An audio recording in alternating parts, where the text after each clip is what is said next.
Genesis 1. In the beginning, God created the heavens and the earth. The earth was without form and void, and darkness was over the face of the deep, and the Spirit of God was hovering over the face of the waters. And God said, "Let there be light." And there was light. And God saw that the light was good, and God separated the light from the darkness. God called the light day, and the darkness he called night. And there was evening, and there was morning the first day. And God said, "Let there be an expanse in the midst of the waters, and let it separate the waters from the waters." And God made the expanse, and separated the waters that were under the expanse from the waters that were above the expanse. And it was so. And God called the expanse heaven. And there was evening, and there was morning the second day. And God said, "Let the waters under the heavens be gathered together into one place, and let the dry land appear." And it was so. God called the dry land earth, and the waters that were gathered together he called seas. And God saw that it was good. And God said, "Let the earth sprout vegetation, plants yielding seed, and fruit trees bearing fruit in which is their seed, each according to its kind on the earth." And it was so. The earth brought forth vegetation, plants yielding seed according to their own kinds, and trees bearing fruit in which is their seed, each according to its kind. And God saw that it was good. And there was evening, and there was morning the third day. And God said, "Let there be lights in the expanse of the heavens to separate the day from the night, and let them be for signs and for seasons and for days and years. And let them be lights in the expanse of the heavens to give light upon the earth." And it was so. And God made the two great lights, the greater light to rule the day, and the lesser light to rule the night, and the stars. And God set them in the expanse of the heavens to give light on the earth, to rule over the day and over the night, and to separate the light from the darkness. And God saw that it was good. And there was evening, and there was morning the fourth day. And God said, "Let the waters swarm with swarms of living creatures, and let birds fly above the earth across the expanse of the heavens." So God created the great sea creatures, and every living creature that moves, with which the waters swarm according to their kinds, and every winged bird according to its kind. And God saw that it was good. And God blessed them, saying, "Be fruitful, and multiply, and fill the waters in the seas, and let birds multiply on the earth." And there was evening, and there was morning the fifth day. And God said, "Let the earth bring forth living creatures according to their kinds, livestock and creeping things, and beasts of the earth according to their kinds." And it was so. And God made the beasts of the earth according to their kinds, and the livestock according to their kinds, and everything that creeps on the ground according to its kind. And God saw that it was good. Then God said, "Let us make man in our image, after our likeness, and let them have dominion over the fish of the sea, and over the birds of the heavens, and over the livestock, and over all the earth, and over every creeping thing that creeps on the earth." So God created man in his own image.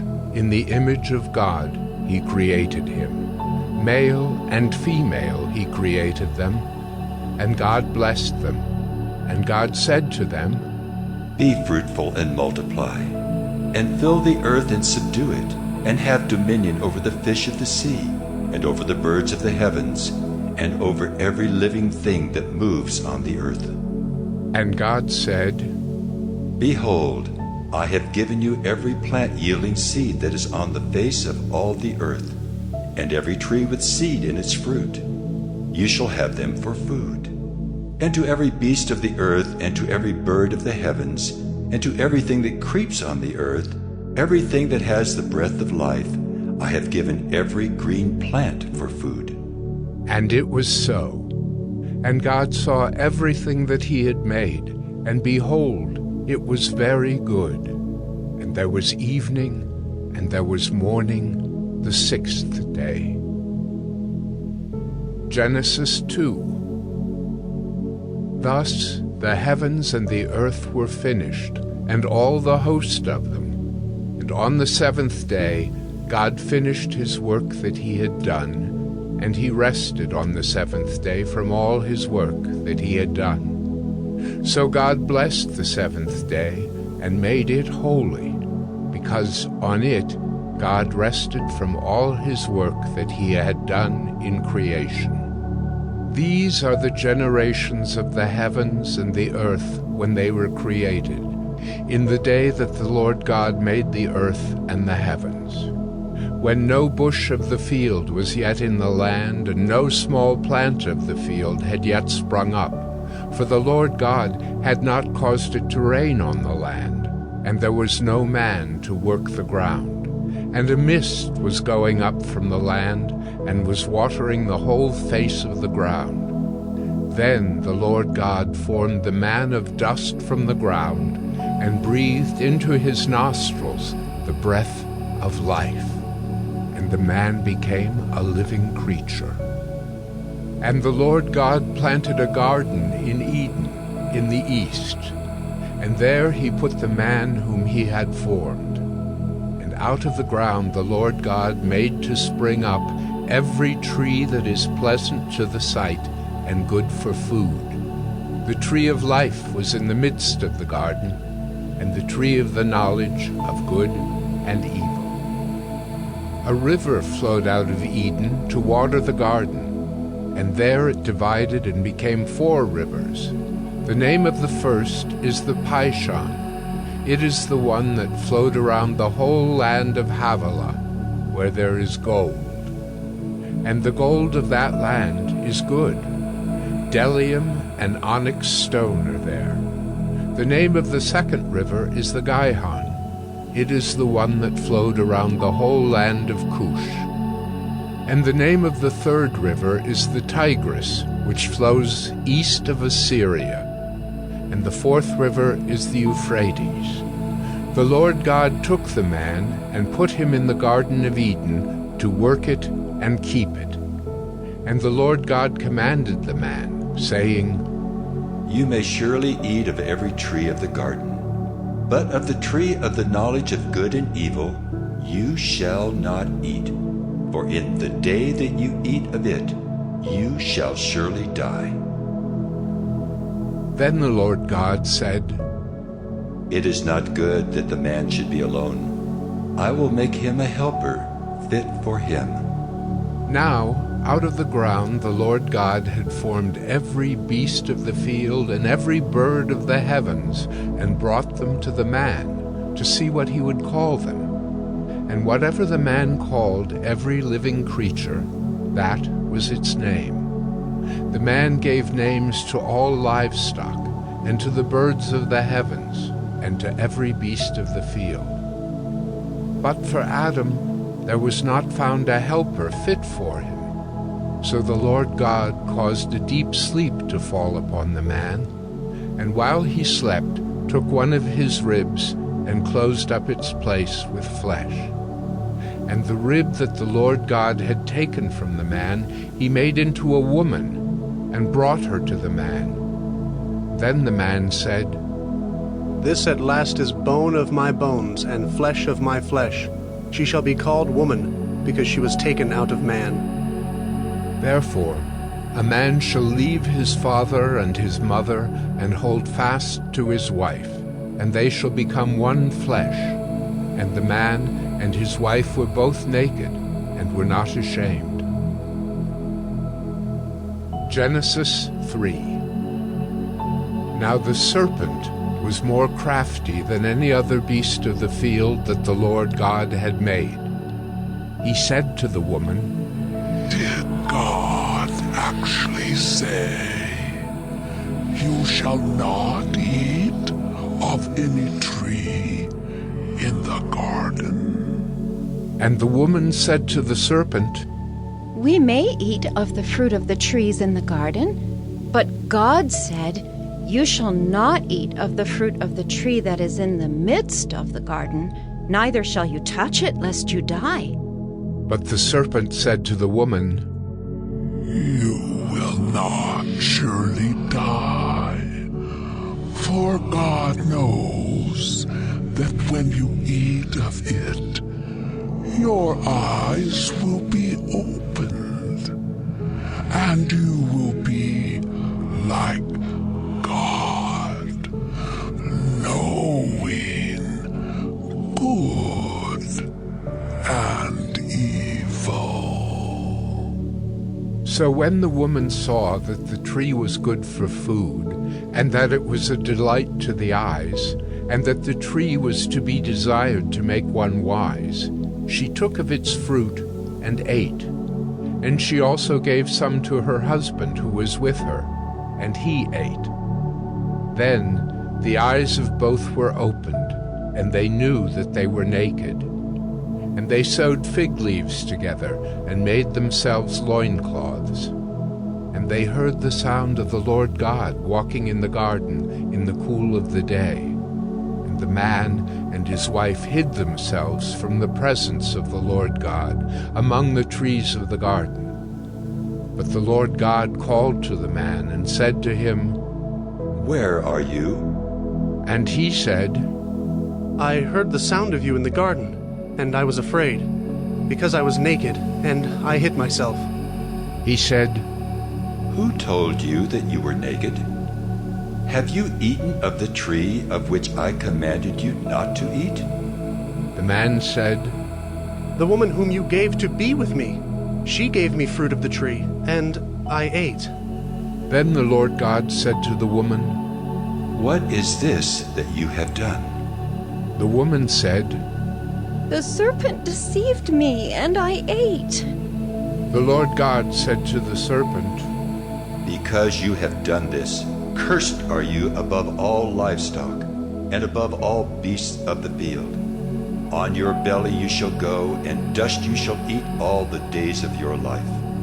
I will put enmity between you and the woman, and between your offspring and her offspring. He shall bruise your head, and you shall bruise his heel.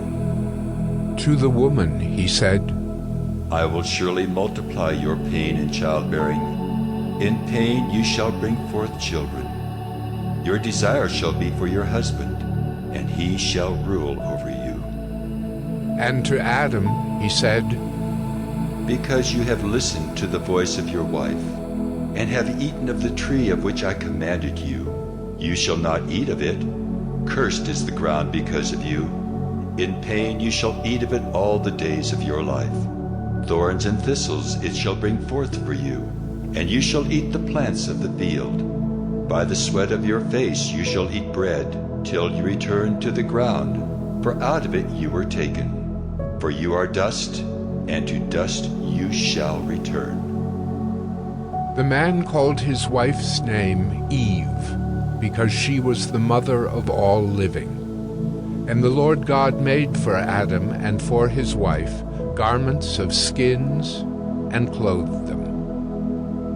Then the Lord God said, Behold, the man has become like one of us in knowing good and evil. Now, lest he reach out his hand and take also of the tree of life and eat, and live forever. Therefore the Lord God sent him out from the Garden of Eden to work the ground from which he was taken. He drove out the man, and at the east of the Garden of Eden he placed the cherubim and a flaming sword that turned every way to guard the way to the tree of life. Genesis 4.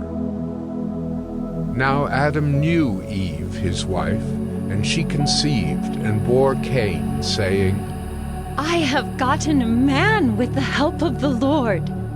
And again she bore his brother Abel. Now Abel was a keeper of sheep, and Cain a worker of the ground. In the course of time, Cain brought to the Lord an offering of the fruit of the ground, and Abel also brought of the firstborn of his flock and of their fat portions.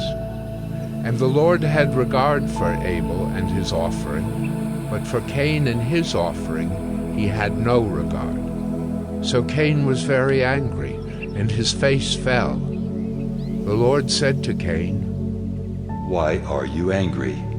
And why has your face fallen? If you do well, will you not be accepted? And if you do not do well, sin is crouching at the door. Its desire is for you, but you must rule over it. Cain spoke to Abel, his brother, and when they were in the field, Cain rose up against his brother Abel and killed him. Then the Lord said to Cain, Where is Abel, your brother? He said, I do not know. Am I my brother's keeper? And the Lord said, What have you done? The voice of your brother's blood is crying to me from the ground. And now you are cursed from the ground, which has opened its mouth to receive your brother's blood from your hand. When you work the ground, it shall no longer yield to you its strength. You shall be a fugitive and a wanderer on the earth. Cain said to the Lord, My punishment is greater than I can bear. Behold, you have driven me today away from the ground, and from your face I shall be hidden. I shall be a fugitive and a wanderer on the earth, and whoever finds me will kill me. Then the Lord said to him, Not so. If anyone kills Cain, vengeance shall be taken on him sevenfold. And the Lord put a mark on Cain, lest any who found him should attack him. Then Cain went away from the presence of the Lord and settled in the land of Nod, east of Eden. Cain knew his wife, and she conceived and bore Enoch. When he built a city, he called the name of the city after the name of his son, Enoch. To Enoch was born Irad, and Irad fathered Mehujael, and Mehujael fathered Methushael, and Methushael fathered Lamech. And Lamech took 2 wives. The name of the one was Ada, and the name of the other Zillah. Ada bore Jabal. He was the father of those who dwell in tents and have livestock. His brother's name was Jubal. He was the father of all those who play the lyre and pipe. Zillah also bore Tubal-Cain. He was the forger of all instruments of bronze and iron. The sister of Tubal-Cain was Naamah. Lamech said to his wives, Ada and Zillah, hear my voice. You wives of Lamech, listen to what I say. I have killed a man for wounding me, a young man for striking me. If Cain's revenge is sevenfold, then Lamech's is 77-fold.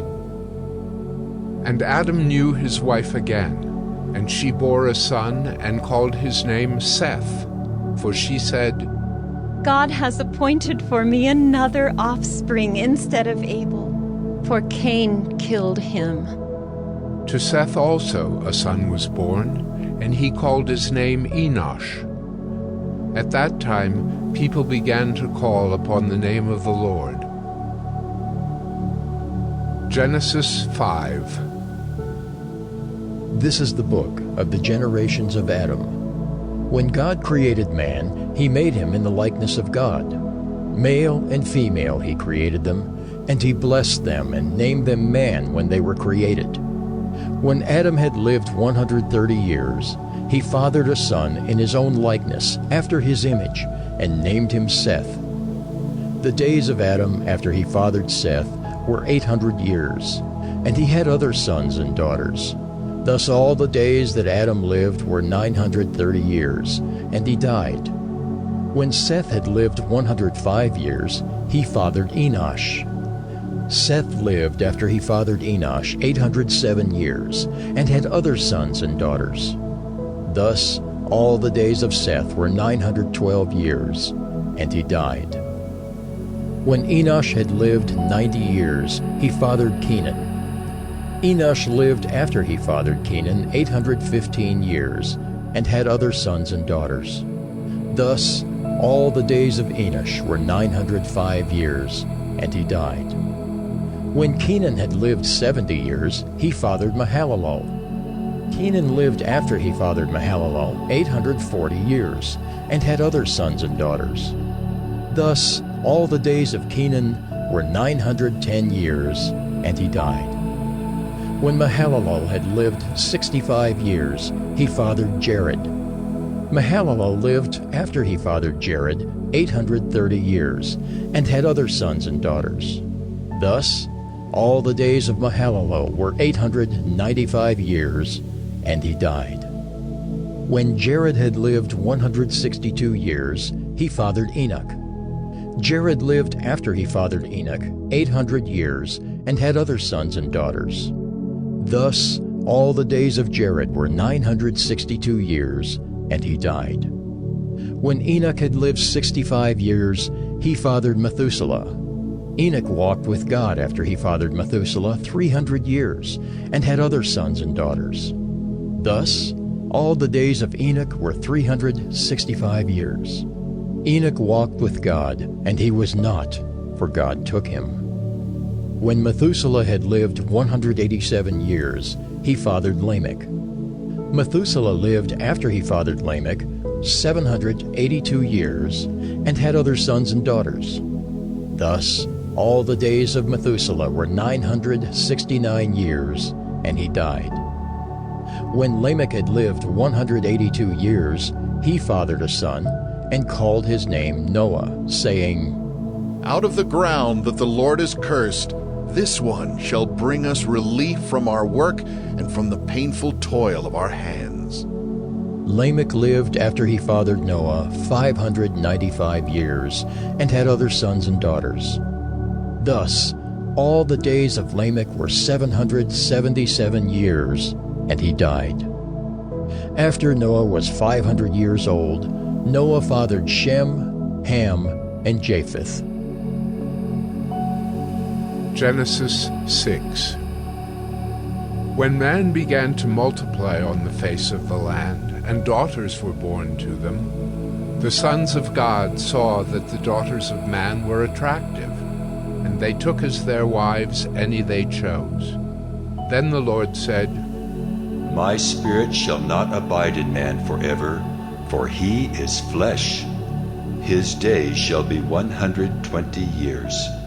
The Nephilim were on the earth in those days, and also afterward, when the sons of God came into the daughters of man, and they bore children to them. These were the mighty men who were of old, the men of renown. The Lord saw that the wickedness of man was great in the earth, and that every intention of the thoughts of his heart was only evil continually. And the Lord was sorry that he had made man on the earth, and it grieved him to his heart. So the Lord said, I will blot out man whom I have created from the face of the land, man and animals and creeping things and birds of the heavens, for I am sorry that I have made them. But Noah found favor in the eyes of the Lord. These are the generations of Noah. Noah was a righteous man, blameless in his generation. Noah walked with God. And Noah had 3 sons, Shem, Ham, and Japheth. Now the earth was corrupt in God's sight, and the earth was filled with violence. And God saw the earth, and behold, it was corrupt, for all flesh had corrupted their way on the earth. And God said to Noah, I have determined to make an end of all flesh, for the earth is filled with violence through them. Behold, I will destroy them with the earth. Make yourself an ark of gopher wood. Make rooms in the ark and cover it inside and out with pitch. This is how you are to make it. The length of the ark, 300 cubits. Its breadth, 50 cubits. And its height, 30 cubits. Make a roof of the ark and finish it to a cubit above, and set the door of the ark in its side. Make it with lower, second, and third decks. For behold, I will bring a flood of waters upon the earth, to destroy all flesh in which is the breath of life under heaven. Everything that is on the earth shall die. But I will establish my covenant with you, and you shall come into the ark, you, your sons, your wife, and your sons' wives with you. And of every living thing of all flesh, you shall bring 2 of every sort into the ark to keep them alive with you. They shall be male and female, of the birds according to their kinds, and of the animals according to their kinds, of every creeping thing of the ground according to its kind. 2 of every sort shall come in to you to keep them alive. Also take with you every sort of food that is eaten, and store it up. It shall serve as food for you and for them. Noah did this. He did all that God commanded him. Genesis 7. Then the Lord said to Noah, Go into the ark, you and all your household, for I have seen that you are righteous before me in this generation. Take with you 7 pairs of all clean animals, the male and his mate, and a pair of the animals that are not clean, the male and his mate, and 7 pairs of the birds of the heavens also, male and female, to keep their offspring alive on the face of all the earth. For in 7 days I will send rain on the earth 40 days and 40 nights, and every living thing that I have made I will blot out from the face of the ground.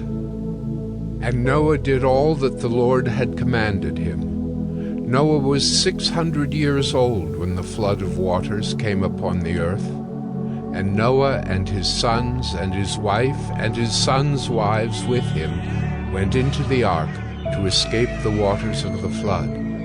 Of clean animals and of animals that are not clean, and of birds, and of everything that creeps on the ground, 2 and 2, male and female, went into the ark with Noah, as God had commanded Noah.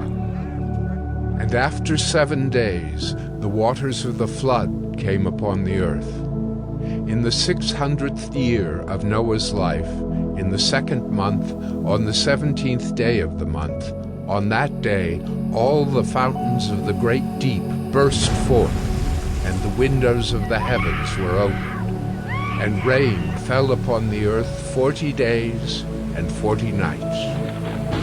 On the very same day, Noah and his sons, Shem and Ham and Japheth, and Noah's wife and the 3 wives of his sons with them, entered the ark, they and every beast according to its kind, and all the livestock according to their kinds, and every creeping thing that creeps on the earth according to its kind, and every bird according to its kind, every winged creature.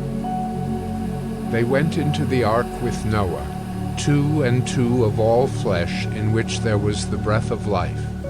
And those that entered, male and female of all flesh, went in as God had commanded him, and the Lord shut him in. The flood continued 40 days on the earth. The waters increased and bore up the ark, and it rose high above the earth. The waters prevailed and increased greatly on the earth, and the ark floated on the face of the waters. And the waters prevailed so mightily on the earth that all the high mountains under the whole heaven were covered. The waters prevailed above the mountains, covering them 15 cubits deep. And all flesh died that moved on the earth, birds, livestock, beasts, all swarming creatures that swarm on the earth, and all mankind. Everything on the dry land in whose nostrils was the breath of life died. He blotted out every living thing that was on the face of the ground, man and animals and creeping things and birds of the heavens. They were blotted out from the earth. Only Noah was left, and those who were with him in the ark. And the waters prevailed on the earth 150 days. Genesis 8. But God remembered Noah and all the beasts and all the livestock that were with him in the ark. And God made a wind blow over the earth, and the waters subsided. The fountains of the deep and the windows of the heavens were closed. The rain from the heavens was restrained, and the waters receded from the earth continually. At the end of 150 days the waters had abated, and in the 7th month, on the 17th day of the month, the ark came to rest on the mountains of Ararat. And the waters continued to abate until the 10th month. In the 10th month, on the 1st day of the month, the tops of the mountains were seen. At the end of 40 days, Noah opened the window of the ark that he had made and sent forth a raven. It went to and fro until the waters were dried up from the earth. Then he sent forth a dove from him to see if the waters had subsided from the face of the ground. But the dove found no place to set her foot, and she returned to him to the ark, for the waters were still on the face of the whole earth. So he put out his hand and took her, and brought her into the ark with him. He waited another 7 days, and again he sent forth the dove out of the ark. And the dove came back to him in the evening, and behold, in her mouth was a freshly plucked olive leaf. So Noah knew that the waters had subsided from the earth. Then he waited another 7 days and sent forth the dove, and she did not return to him any more. In the 601st year, in the 1st month, the 1st day of the month, the waters were dried from off the earth. And Noah removed the covering of the ark and looked, and behold, the face of the ground was dry. In the 2nd month, on the 27th day of the month, the earth had dried out. Then God said to Noah, Go out from the ark, you and your wife and your sons' wives with you. Bring out with you every living thing that is with you of all flesh, birds and animals, and every creeping thing that creeps on the earth, that they may swarm on the earth and be fruitful and multiply on the earth. So Noah went out, and his sons and his wife and his sons' wives with him, every beast, every creeping thing, and every bird, everything that moves on the earth, went out by families from the ark. Then Noah built an altar to the Lord, and took some of every clean animal and some of every clean bird, and offered burnt offerings on the altar. And when the Lord smelled the pleasing aroma, the Lord said in his heart, I will never again curse the ground because of man, for the intention of man's heart is evil from his youth. Neither will I ever again strike down every living creature as I have done. While the earth remains, seedtime and harvest, cold and heat, summer and winter, day and night shall not cease. Genesis 9. And God blessed Noah and his sons, and said to them, Be fruitful and multiply and fill the earth. The fear of you and the dread of you shall be upon every beast of the earth, and upon every bird of the heavens, upon everything that creeps on the ground, and all the fish of the sea. Into your hand they are delivered. Every moving thing that lives shall be food for you. And as I gave you the green plants, I give you everything. But you shall not eat flesh with its life, that is, its blood. And for your lifeblood I will require a reckoning. From every beast I will require it, and from man. From his fellow man I will require a reckoning for the life of man. Whoever sheds the blood of man, by man shall his blood be shed. For God made man in his own image. And you, be fruitful and multiply. Teem on the earth and multiply in it. Then God said to Noah and to his sons with him, Behold, I establish my covenant with you and your offspring after you, and with every living creature that is with you, the birds, the livestock, and every beast of the earth with you. As many as came out of the ark, it is for every beast of the earth. I establish my covenant with you, that never again shall all flesh be cut off by the waters of the flood, and never again shall there be a flood to destroy the earth.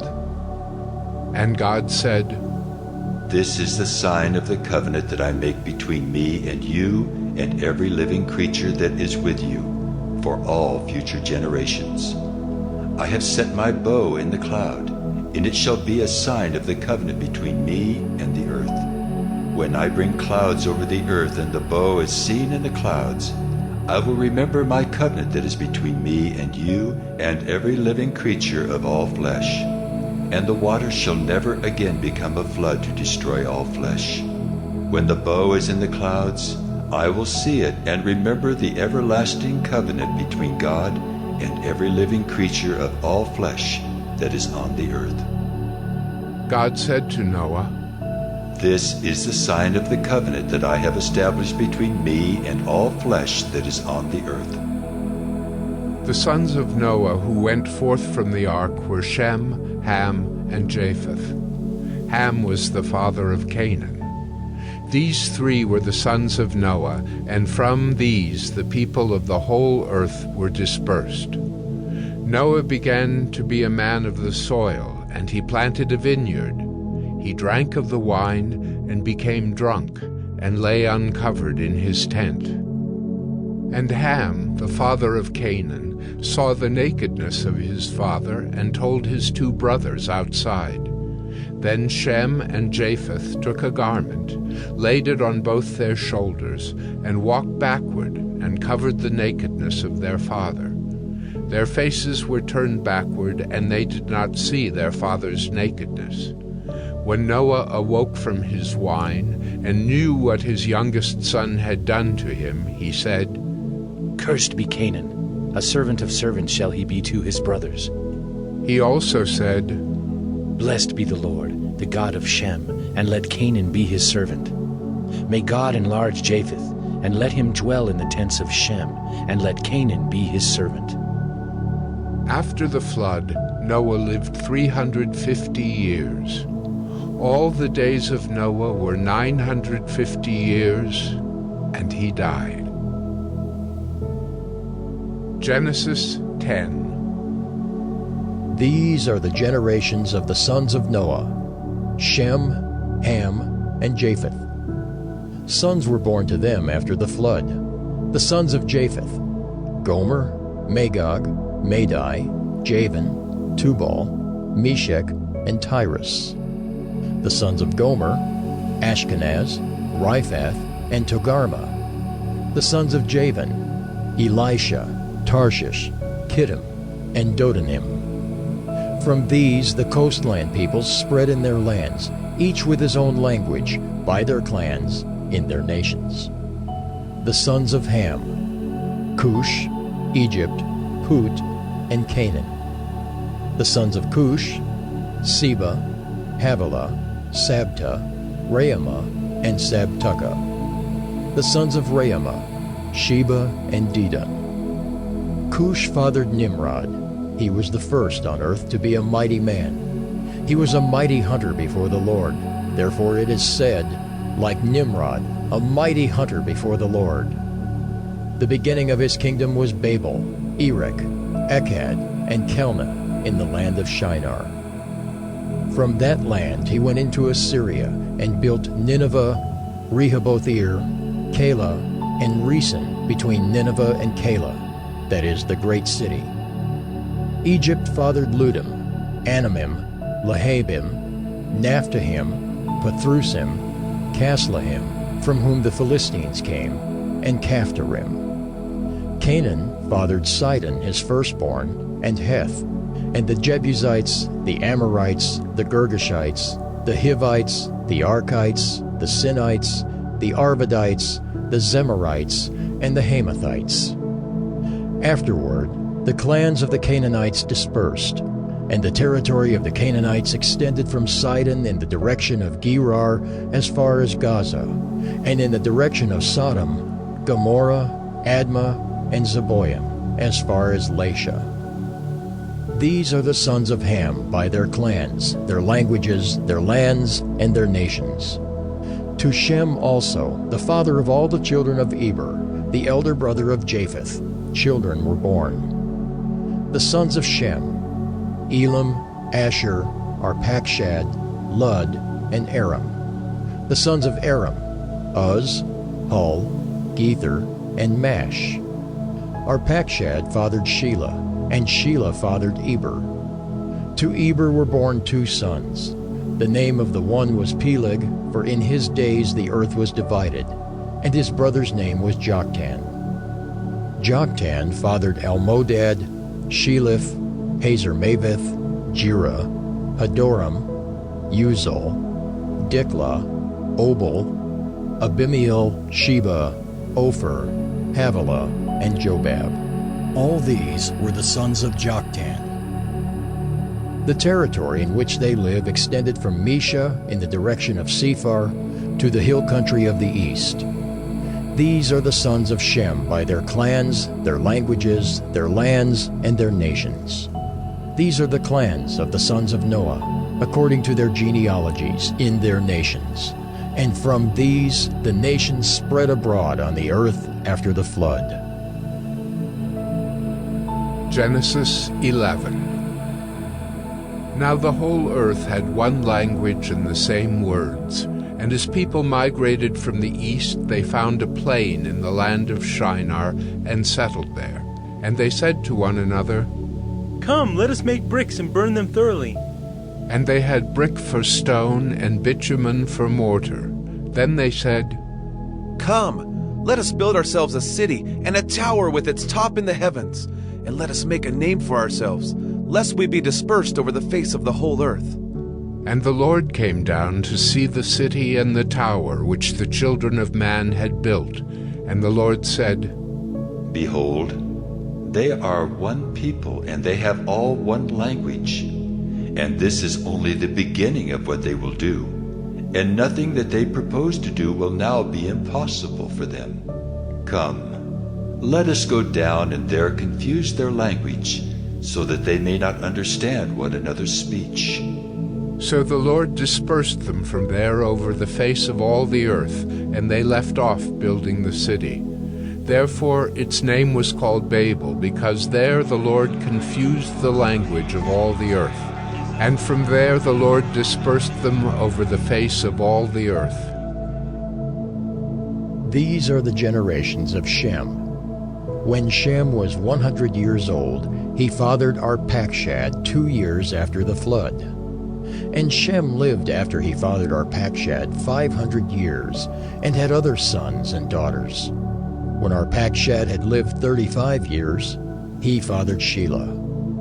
And Arpachshad lived after he fathered Shelah 403 years, and had other sons and daughters. When Shelah had lived 30 years, he fathered Eber. And Shelah lived after he fathered Eber 403 years, and had other sons and daughters. When Eber had lived 34 years, he fathered Peleg. And Eber lived after he fathered Peleg 430 years, and had other sons and daughters. When Peleg had lived 30 years, he fathered Reu. And Peleg lived after he fathered Reu 209 years, and had other sons and daughters. When Reu had lived 32 years, he fathered Sirach. And Reu lived after he fathered Sirach 207 years, and had other sons and daughters. When Serug had lived 30 years, he fathered Nahor. And Serug lived after he fathered Nahor 200 years, and had other sons and daughters. When Nahor had lived 29 years, he fathered Terah. And Nahor lived after he fathered Terah 119 years, and had other sons and daughters. When Terah had lived 70 years, he fathered Abram, Nahor, and Haran. Now these are the generations of Terah. Terah fathered Abram, Nahor, and Haran fathered Lot. Haran died in the presence of his father Terah in the land of his kindred, in Ur of the Chaldeans. And Abram and Nahor took wives. The name of Abram's wife was Sarai, and the name of Nahor's wife Milcah, the daughter of Haran, the father of Milcah and Iscah. Now Sarai was barren, she had no child. Terah took Abram his son, and Lot the son of Haran, his grandson, and Sarai his daughter-in-law, his son Abram's wife, and they went forth together from Ur of the Chaldeans to go into the land of Canaan. But when they came to Haran, they settled there. The days of Terah were 205 years, and Terah died in Haran. Genesis 12. Now the Lord said to Abram, Go from your country and your kindred and your father's house to the land that I will show you.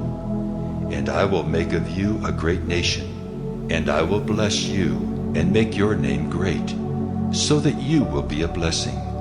I will bless those who bless you, and him who dishonors you I will curse. And in you all the families of the earth shall be blessed. So Abram went as the Lord had told him, and Lot went with him. Abram was 75 years old when he departed from Haran.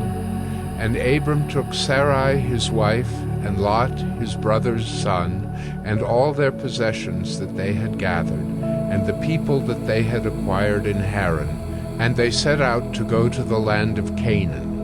When they came to the land of Canaan, Abram passed through the land to the place at Shechem, to the oak of Moreh. At that time the Canaanites were in the land. Then the Lord appeared to Abram and said, To your offspring I will give this land. So he built there an altar to the Lord, who had appeared to him. From there he moved to the hill country on the east of Bethel, and pitched his tent, with Bethel on the west and Ai on the east. And there he built an altar to the Lord, and called upon the name of the Lord. And Abram journeyed on, still going toward the Negeb.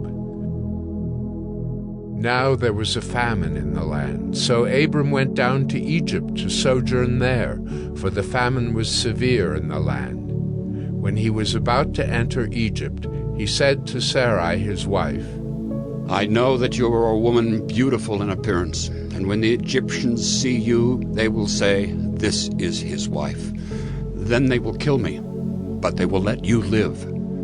Say you are my sister, that it may go well with me because of you, and that my life may be spared for your sake. When Abram entered Egypt, the Egyptians saw that the woman was very beautiful. And when the princes of Pharaoh saw her, they praised her to Pharaoh. And the woman was taken into Pharaoh's house. And for her sake he dealt well with Abram. And he had sheep, oxen, male donkeys, male servants, female donkeys, and camels. But the Lord afflicted Pharaoh and his house with great plagues because of Sarai, Abram's wife. So Pharaoh called Abram and said, What is this you have done to me? Why did you not tell me that she was your wife? Why did you say, She is my sister, so that I took her for my wife? Now then, here is your wife. Take her and go. And Pharaoh gave men orders concerning him, and they sent him away with his wife and all that he had. Genesis 13. So Abram went up from Egypt, he and his wife and all that he had, and Lot with him, into the Negeb. Now Abram was very rich in livestock, in silver, and in gold. And he journeyed on from the Negeb as far as Bethel, to the place where his tent had been at the beginning, between Bethel and Ai, to the place where he had made an altar at the first. And there Abram called upon the name of the Lord. And Lot, who went with Abram, also had flocks and herds and tents, so that the land could not support both of them dwelling together, for their possessions were so great that they could not dwell together. And there was strife between the herdsmen of Abram's livestock and the herdsmen of Lot's livestock. At that time the Canaanites and the Perizzites were dwelling in the land. Then Abram said to Lot, Let there be no strife between you and me, and between your herdsmen and my herdsmen, for we are kinsmen. Is not the whole land before you? Separate yourself from me. If you take the left hand, then I will go to the right, or if you take the right hand, then I will go to the left. And Lot lifted up his eyes and saw that the Jordan Valley was well watered everywhere, like the garden of the Lord, like the land of Egypt, in the direction of Zoar. This was before the Lord destroyed Sodom and Gomorrah. So Lot chose for himself all the Jordan Valley, and Lot journeyed east. Thus they separated from each other.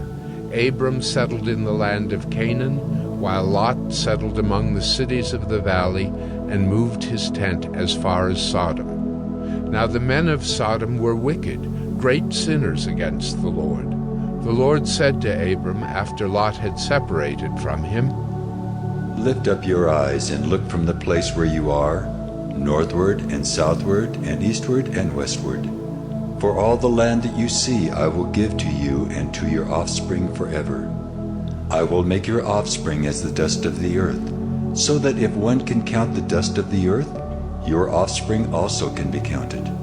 Arise, walk through the length and the breadth of the land, for I will give it to you. So Abram moved his tent, and came and settled by the oaks of Mamre, which are at Hebron, and there he built an altar to the Lord. Genesis 14. In the days of Amraphel, king of Shinar, Arioch, king of Elasar, Kedorlaomer, king of Elam, and Tidal, king of Goyim. These kings made war with Bera, king of Sodom, Bersha, king of Gomorrah, Shinab, king of Admah, Shemeber, king of Zeboim, and the king of Bela, that is Zoar. And all these joined forces in the valley of Siddim, that is the Salt Sea. 12 years they had served Kedorlaomer, but in the 13th year they rebelled. In the 14th year Kedorlaomer and the kings who were with him came and defeated the Rephaim in Ashtaroth-Karnaim, the Zuzim in Ham, the Emim in Sheva Kiriathaim, and the Horites in their hill country of Seir as far as El Paran on the border of the wilderness. Then they turned back and came to En-Mishpat, that is Kadesh, and defeated all the country of the Amalekites and also the Amorites, who were dwelling in Hazazon Tamar. Then the king of Sodom, the king of Gomorrah, the king of Admah, the king of Zeboim, and the king of Bela, that is Zoar, went out, and they joined battle in the valley of Siddim with Kedorlaomer, king of Elam, Tidal, king of Goyim, Amraphel, king of Shinar, and Arioch, king of Elasar, 4 kings against 5. Now the valley of Siddim was full of bitumen pits, and as the kings of Sodom and Gomorrah fled, some fell into them, and the rest fled to the hill country. So the enemy took all the possessions of Sodom and Gomorrah, and all their provisions, and went their way. They also took Lot, the son of Abram's brother, who was dwelling in Sodom, and his possessions, and went their way.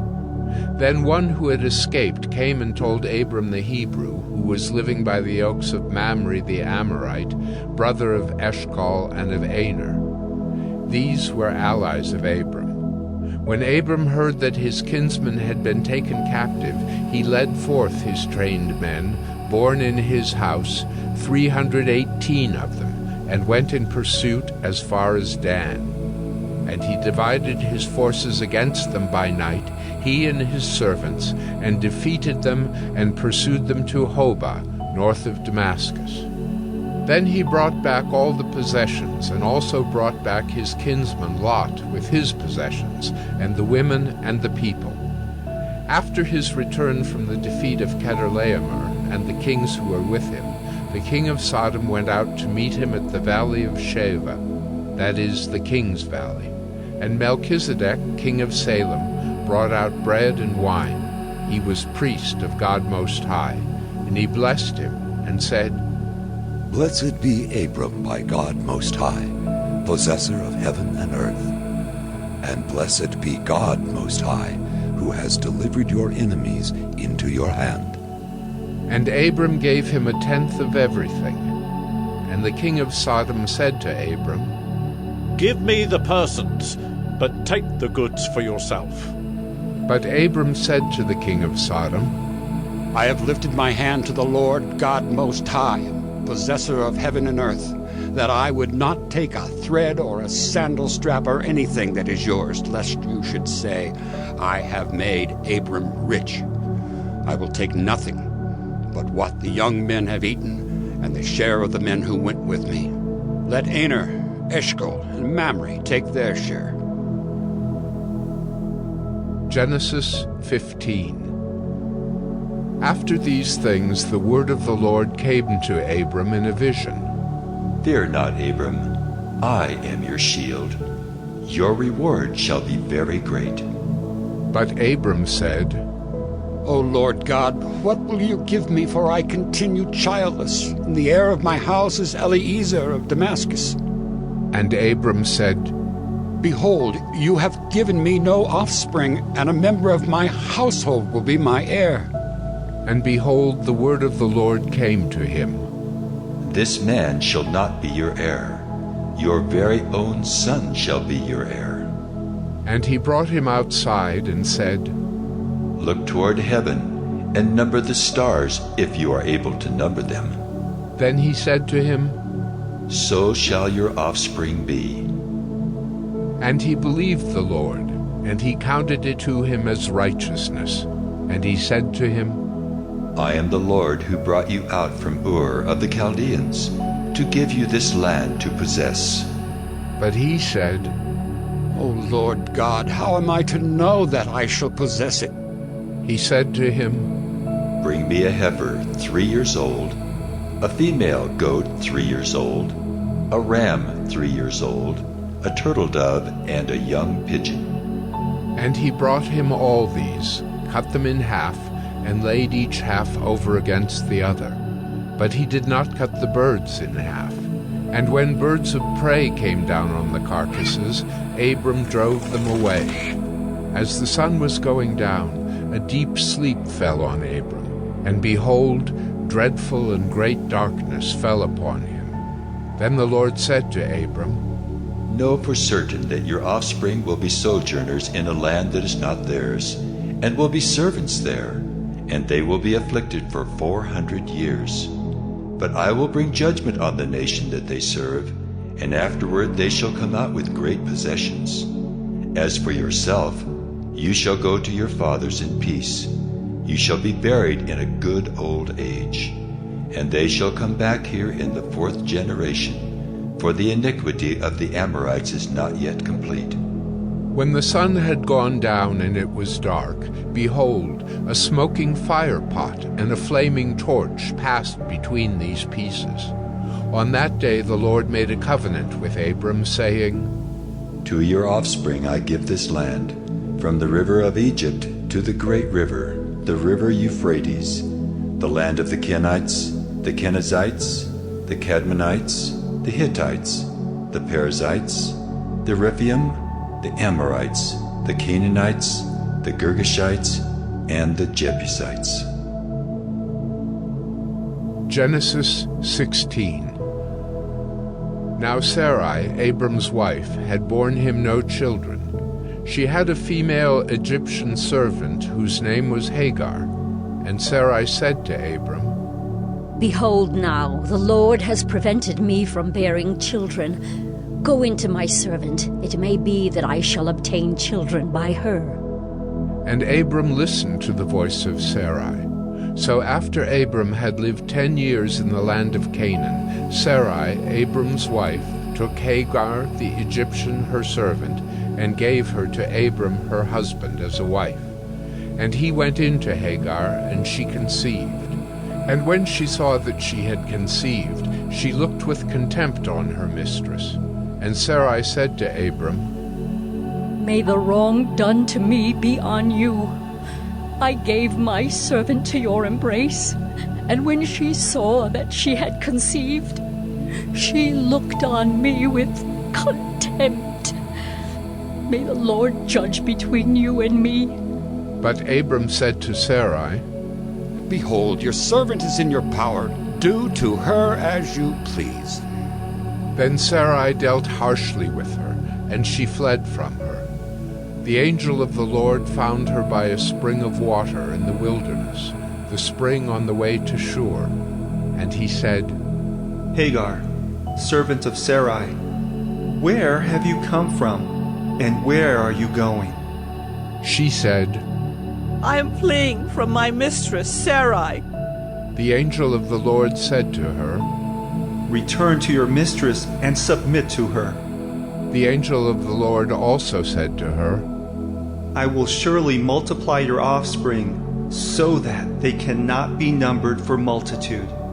And the angel of the Lord said to her, Behold, you are pregnant and shall bear a son. You shall call his name Ishmael, because the Lord has listened to your affliction. He shall be a wild donkey of a man, his hand against everyone, and everyone's hand against him. And he shall dwell over against all his kinsmen. So she called the name of the Lord who spoke to her. You are a God of seeing. For she said, Truly, here I have seen him who looks after me. Therefore the well was called Bir Lahairoi. It lies between Kadesh and Bered. And Hagar bore Abram a son, and Abram called the name of his son, whom Hagar bore, Ishmael. Abram was 86 years old when Hagar bore Ishmael to Abram. Genesis 17. When Abram was 99 years old, the Lord appeared to Abram and said to him, I am God Almighty. Walk before me and be blameless, that I may make my covenant between me and you, and may multiply you greatly. Then Abram fell on his face, and God said to him, Behold, my covenant is with you, and you shall be the father of a multitude of nations. No longer shall your name be called Abram, but your name shall be Abraham. For I have made you the father of a multitude of nations. I will make you exceedingly fruitful, and I will make you into nations, and kings shall come from you. And I will establish my covenant between me and you, and your offspring after you, throughout their generations for an everlasting covenant, to be God to you, and to your offspring after you. And I will give to you and to your offspring after you the land of your sojournings, all the land of Canaan for an everlasting possession, and I will be their God. And God said to Abraham, As for you, you shall keep my covenant, you and your offspring after you throughout their generations. This is my covenant which you shall keep between me and you and your offspring after you. Every male among you shall be circumcised. You shall be circumcised in the flesh of your foreskins, and it shall be a sign of the covenant between me and you. He who is 8 days old among you shall be circumcised, every male throughout your generations, whether born in your house or bought with your money from any foreigner who is not of your offspring. Both he who is born in your house and he who is bought with your money shall surely be circumcised. so shall my covenant be in your flesh, an everlasting covenant. Any uncircumcised male who is not circumcised in the flesh of his foreskin shall be cut off from his people. He has broken my covenant. And God said to Abraham, As for Sarai, your wife, you shall not call her name Sarai, but Sarah shall be her name. I will bless her, and moreover, I will give you a son by her. I will bless her, and she shall become nations. Kings of peoples shall come from her. Then Abraham fell on his face and laughed, and said to himself, Should a child be born to a man who was 100 years old?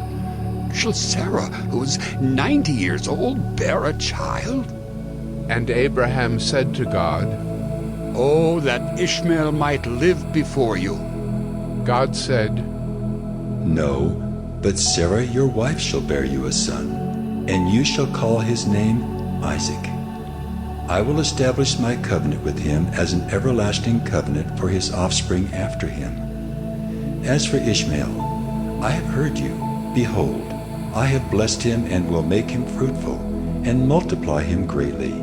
He shall father 12 princes, and I will make him into a great nation. But I will establish my covenant with Isaac, whom Sarah shall bear to you at this time next year. When he had finished talking with him, God went up from Abraham. Then Abraham took Ishmael his son, and all those born in his house or bought with his money, every male among the men of Abraham's house, and he circumcised the flesh of their foreskins that very day, as God had said to him. Abraham was 99 years old when he was circumcised in the flesh of his foreskin, and Ishmael his son was 13 years old when he was circumcised in the flesh of his foreskin. That very day Abraham and his son Ishmael were circumcised. And all the men of his house, those born in the house, and those bought with money from a foreigner, were circumcised with him. Genesis 18. And the Lord appeared to him by the oaks of Mamre, as he sat at the door of his tent in the heat of the day. He lifted up his eyes and looked, and behold, 3 men were standing in front of him. When he saw them, he ran from the tent door to meet them, and bowed himself to the earth, and said, O Lord, if I have found favor in your sight, do not pass by your servant. Let a little water be brought, and wash your feet, and rest yourselves under the tree, while I bring a morsel of bread that you may refresh yourselves, and after that you may pass on, since you have come to your servant. So they said, Do as you have said. And Abraham went quickly into the tent to Sarah and said, Quick, 3 seahs of fine flour, knead it, and make cakes. And Abraham ran to the herd and took a calf, tender and good, and gave it to a young man, who prepared it quickly. Then he took curds and milk and the calf that he had prepared, and set it before them. And he stood by them under the tree while they ate. They said to him, Where is Sarah, your wife? And he said, She is in the tent. The Lord said, I will surely return to you about this time next year, and Sarah your wife shall have a son. And Sarah was listening at the tent door behind him. Now Abraham and Sarah were old, advanced in years. The way of women had ceased to be with Sarah. So Sarah laughed to herself, saying, After I am worn out and my Lord is old, shall I have pleasure? The Lord said to Abraham, Why did Sarah laugh and say, Shall I indeed bear a child now that I am old? Is anything too hard for the Lord? At the appointed time I will return to you, about this time next year, and Sarah shall have a son. But Sarah denied it, saying, I did not laugh. For she was afraid. He said, No, but you did laugh. Then the men set out from there, and they looked down toward Sodom. And Abraham went with them to set them on their way. The Lord said, Shall I hide from Abraham what I am about to do, seeing that Abraham shall surely become a great and mighty nation, and all the nations of the earth shall be blessed in him? For I have chosen him that he may command his children and his household after him, to keep the way of the Lord by doing righteousness and justice, so that the Lord may bring to Abraham what he has promised him. Then the Lord said, Because the outcry against Sodom and Gomorrah is great, and their sin is very grave, I will go down to see whether they have done altogether according to the outcry that has come to me. And if not, I will know. So the men turned from there and went toward Sodom, but Abraham still stood before the Lord. Then Abraham drew near and said, Will you indeed sweep away the righteous with the wicked? Suppose there are 50 righteous within the city. Will you then sweep away the place and not spare it for the 50 righteous who are in it? Far be it from you to do such a thing, to put the righteous to death with the wicked, so that the righteous fare as the wicked. Far be that from you. Shall not the judge of all the earth do what is just? And the Lord said, If I find at Sodom 50 righteous in the city, I will spare the whole place for their sake. Abraham answered and said, Behold, I have undertaken to speak to the Lord, I who am but dust and ashes. Suppose 5 of the 50 righteous are lacking. Will you destroy the whole city for lack of 5? And he said, I will not destroy it if I find 45 there. Again he spoke to him and said, Suppose 40 are found there. He answered, For the sake of 40 I will not do it. Then he said, Oh, let not the Lord be angry, and I will speak. Suppose 30 are found there. He answered, I will not do it if I find 30 there. He said, Behold, I have undertaken to speak to the Lord. Suppose 20 are found there. He answered, For the sake of 20, I will not destroy it. Then he said, Oh, let not the Lord be angry, and I will speak again but this once. Suppose 10 are found there. He answered, For the sake of 10, I will not destroy it. And the Lord went his way when he had finished speaking to Abraham, and Abraham returned to his place. Genesis 19. The 2 angels came to Sodom in the evening, and Lot was sitting in the gate of Sodom. When Lot saw them, he rose to meet them and bowed himself with his face to the earth, and said, My lords, please turn aside to your servant's house and spend the night and wash your feet. Then you may rise up early and go on your way. They said, No, we will spend the night in the town square. But he pressed them strongly, so they turned aside to him and entered his house. And he made them a feast and baked unleavened bread, and they ate. But before they lay down, the men of the city, the men of Sodom, both young and old, all the people to the last man, surrounded the house. And they called to Lot, Where are the men who came to you tonight? Bring them out to us, that we may know them. Lot went out to the men at the entrance, shut the door after him, and said, I beg you, my brothers, do not act so wickedly. Behold, I have 2 daughters who have not known any man. Let me bring them out to you, and do to them as you please. Only do nothing to these men, for they have come under the shelter of my roof. But they said, Stand back! And they said, This fellow came to sojourn, and he has become the judge? Now we will deal worse with you than with them. Then they pressed hard against the man Lot, and drew near to break the door down.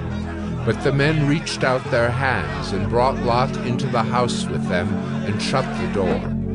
And they struck with blindness the men who were at the entrance of the house, both small and great, so that they wore themselves out, groping for the door. Then the men said to Lot, "Have you anyone else here?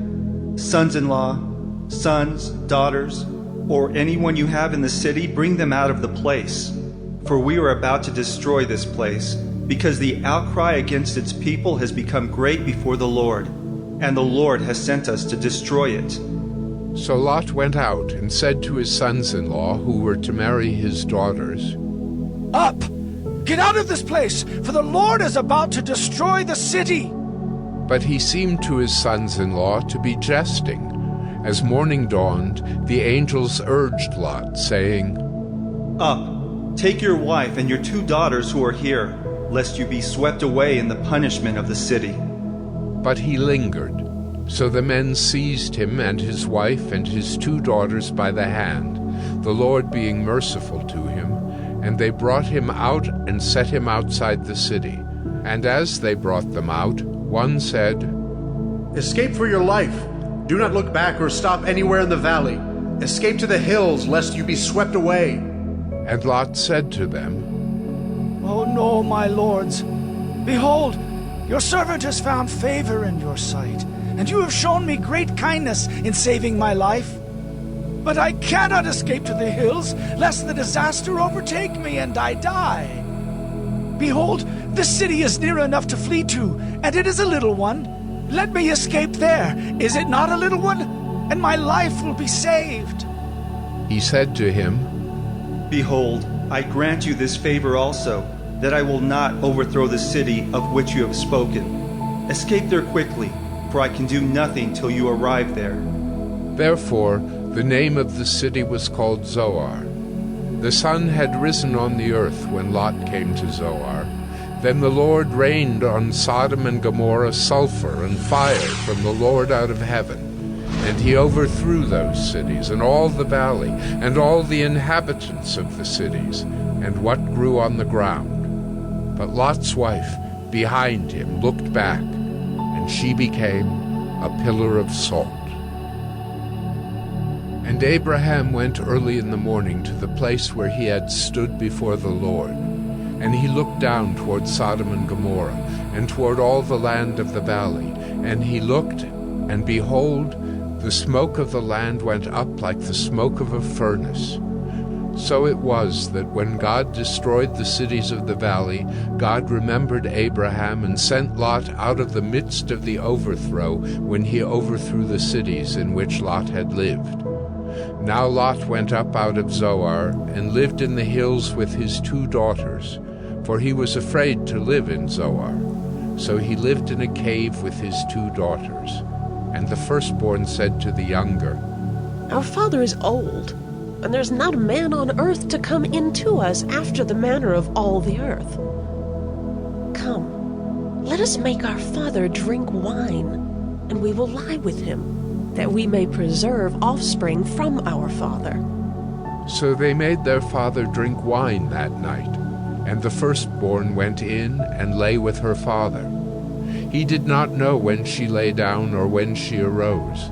The next day the firstborn said to the younger, "Behold, I lay last night with my father. Let us make him drink wine tonight also. Then you go in and lie with him, that we may preserve offspring from our father." So they made their father drink wine that night also. And the younger arose and lay with him, and he did not know when she lay down or when she arose. Thus both the daughters of Lot became pregnant by their father. The firstborn bore a son and called his name Moab. He is the father of the Moabites to this day. The younger also bore a son and called his name Ben-Ammi. He is the father of the Ammonites to this day. Genesis 20.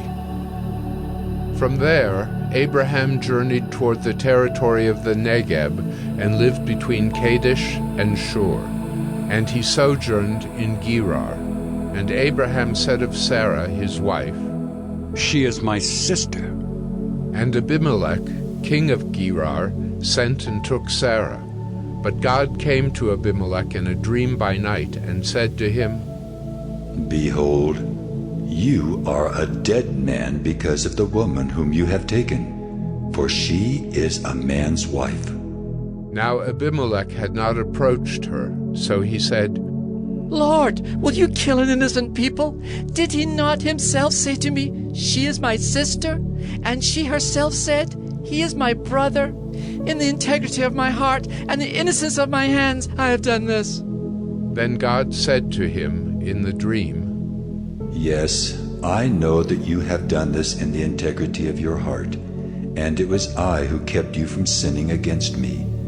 Therefore, I did not let you touch her. Now then, return the man's wife, for he is a prophet, so that he will pray for you, and you shall live. But if you do not return her, know that you shall surely die, you and all who are yours. So Abimelech rose early in the morning and called all his servants and told them all these things. And the men were very much afraid. Then Abimelech called Abraham and said to him, What have you done to us? And how have I sinned against you, that you have brought on me and my kingdom a great sin? You have done to me things that ought not to be done. And Abimelech said to Abraham, What did you see that you did this thing? Abraham said, I did it because I thought there is no fear of God at all in this place, and they will kill me because of my wife. Besides, she is indeed my sister, the daughter of my father, though not the daughter of my mother, and she became my wife. And when God caused me to wander from my father's house, I said to her, This is the kindness you must do me. At every place to which we come, say of me, He is my brother. Then Abimelech took sheep and oxen and male servants and female servants and gave them to Abraham and returned Sarah his wife to him. And Abimelech said, Behold, my land is before you. Dwell where it pleases you. To Sarah he said, Behold, I have given your brother 1,000 pieces of silver. It is a sign of your innocence in the eyes of all who are with you, and before everyone you are vindicated.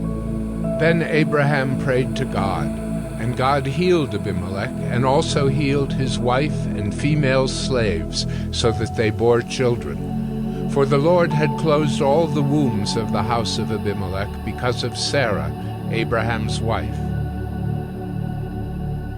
Genesis 21. The Lord visited Sarah as he had said, and the Lord did to Sarah as he had promised. And Sarah conceived and bore Abraham a son in his old age at the time of which God had spoken to him.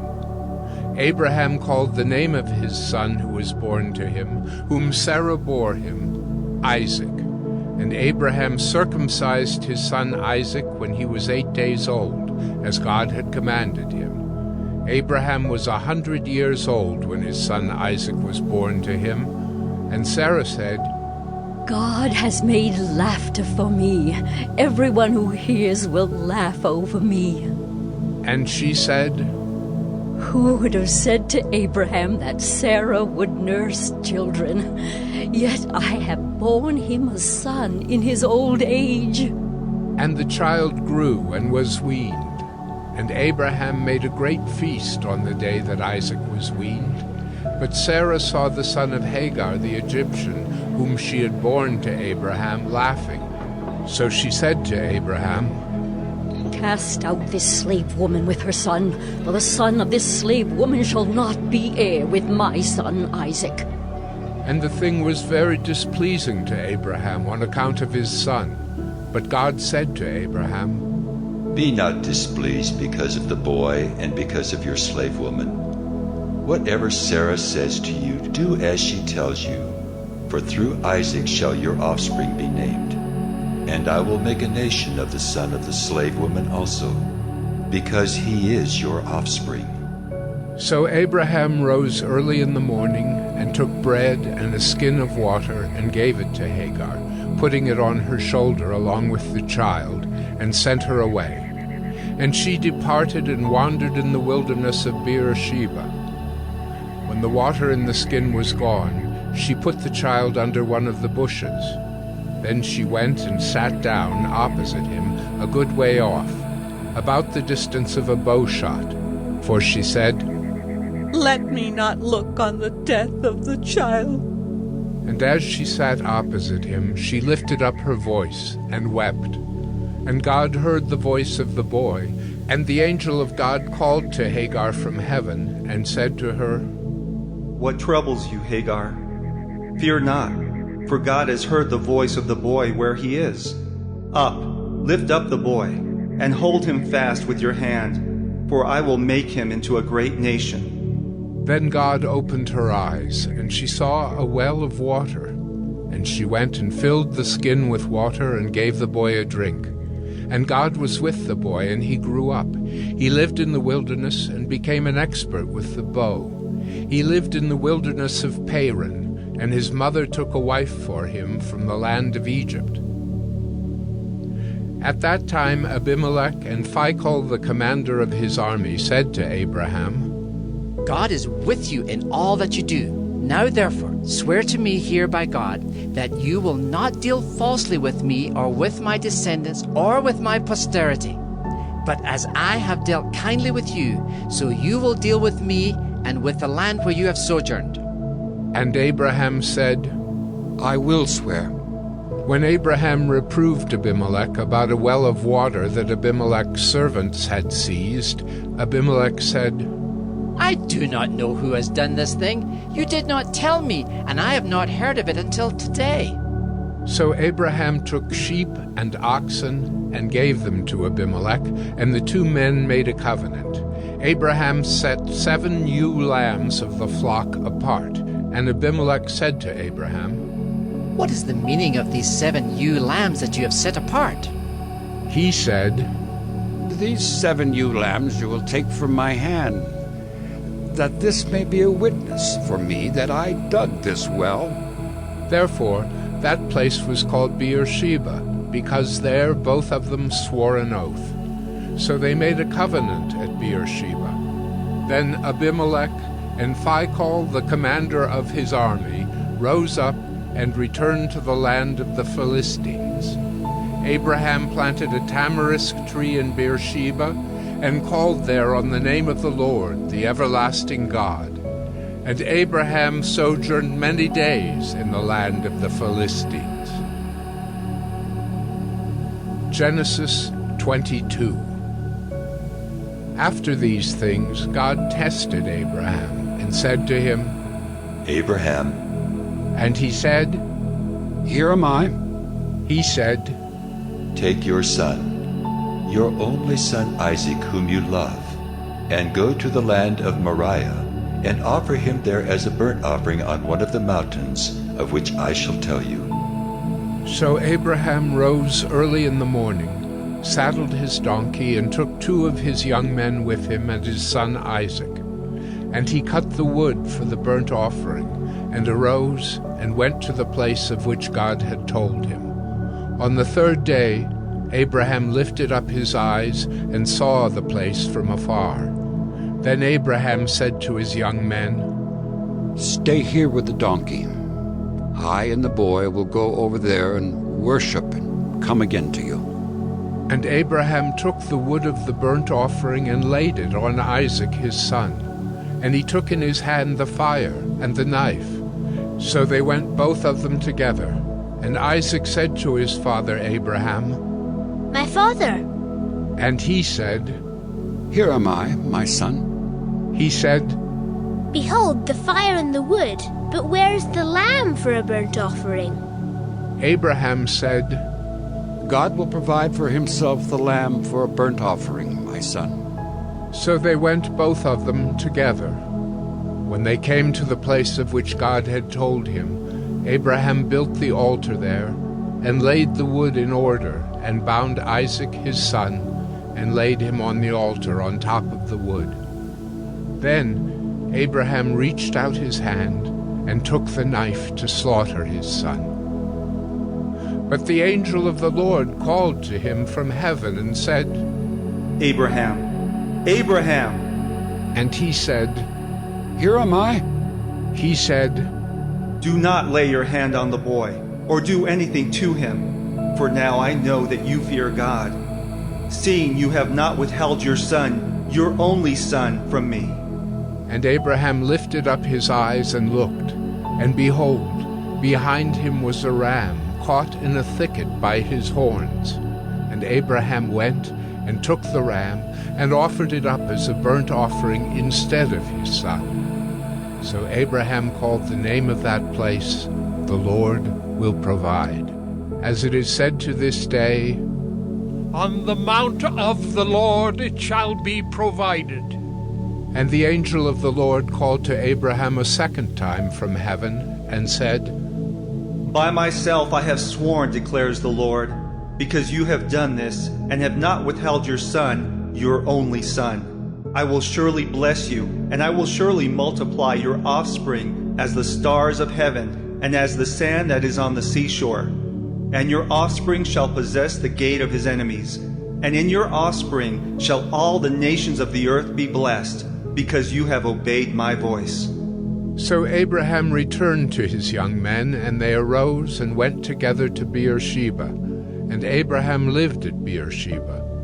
Now after these things it was told to Abraham, "Behold, Milcah also has borne children to your brother Nahor, Uz his firstborn, Buz his brother, Kemuel the father of Aram, Kesed, Hazo, Pildash, Jidlaph, and Bethuel." Bethuel fathered Rebekah. These 8 Milcah bore to Nahor, Abraham's brother. Moreover, his concubine, whose name was Reumah, bore Tebah, Gaham, Tahash, and Maacah. Genesis 23. Sarah lived 127 years. These were the years of the life of Sarah. And Sarah died at Kiriath Arba, that is Hebron, in the land of Canaan. And Abraham went in to mourn for Sarah and to weep for her. And Abraham rose up from before his dead and said to the Hittites, "I am a sojourner and foreigner among you. Give me property among you for a burying place, that I may bury my dead out of my sight." The Hittites answered Abraham, "Hear us, my lord. You are a prince of God among us. Bury your dead in the choicest of our tombs. None of us will withhold from you his tomb, to hinder you from burying your dead." Abraham rose and bowed to the Hittites, the people of the land, and he said to them, "If you are willing that I should bury my dead out of my sight, hear me and entreat for me Ephron, the son of Zohar, that he may give me the cave of Machpelah which he owns. It is at the end of his field. For the full price let him give it to me in your presence as property for a burying place." Now Ephron was sitting among the Hittites, and Ephron the Hittite answered Abraham in the hearing of the Hittites, of all who went in at the gate of his city. "No, my lord, hear me. I give you the field, and I give you the cave that is in it. In the sight of the sons of my people I give it to you. Bury your dead." Then Abraham bowed down before the people of the land, and he said to Ephron in the hearing of the people of the land, "But if you will, hear me. I give the price of the field. Accept it from me that I may bury my dead there." Ephron answered Abraham, "My lord, listen to me. A piece of land worth 400 shekels of silver. What is that between you and me? Bury your dead." Abraham listened to Ephron, and Abraham weighed out for Ephron the silver that he had named in the hearing of the Hittites, 400 shekels of silver, according to the weights current among the merchants. So the field of Ephron in Machpelah, which was to the east of Mamre, the field with the cave that was in it, and all the trees that were in the field, throughout its whole area, was made over to Abraham as a possession in the presence of the Hittites, before all who went in at the gate of his city. After this, Abraham buried Sarah his wife in the cave of the field of Machpelah east of Mamre, that is Hebron, in the land of Canaan. The field and the cave that is in it were made over to Abraham as property for a burying place by the Hittites. Genesis 24. Now Abraham was old, well advanced in years, and the Lord had blessed Abraham in all things. And Abraham said to his servant, the oldest of his household, who had charge of all that he had, "Put your hand under my thigh, that I may make you swear by the Lord, the God of heaven and God of the earth, that you will not take a wife for my son from the daughters of the Canaanites, among whom I dwell, but will go to my country and to my kindred, and take a wife for my son Isaac." The servant said to him, "Perhaps the woman may not be willing to follow me to this land.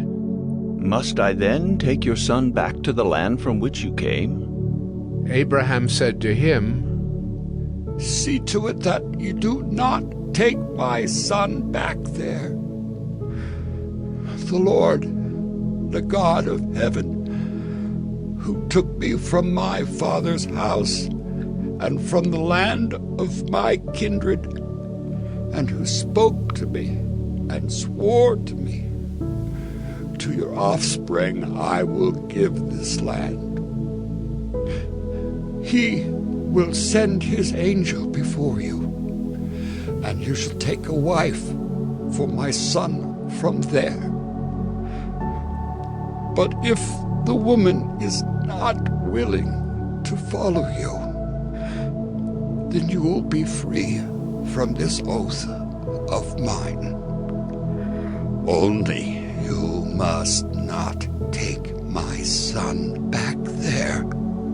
So the servant put his hand under the thigh of Abraham his master, and swore to him concerning this matter.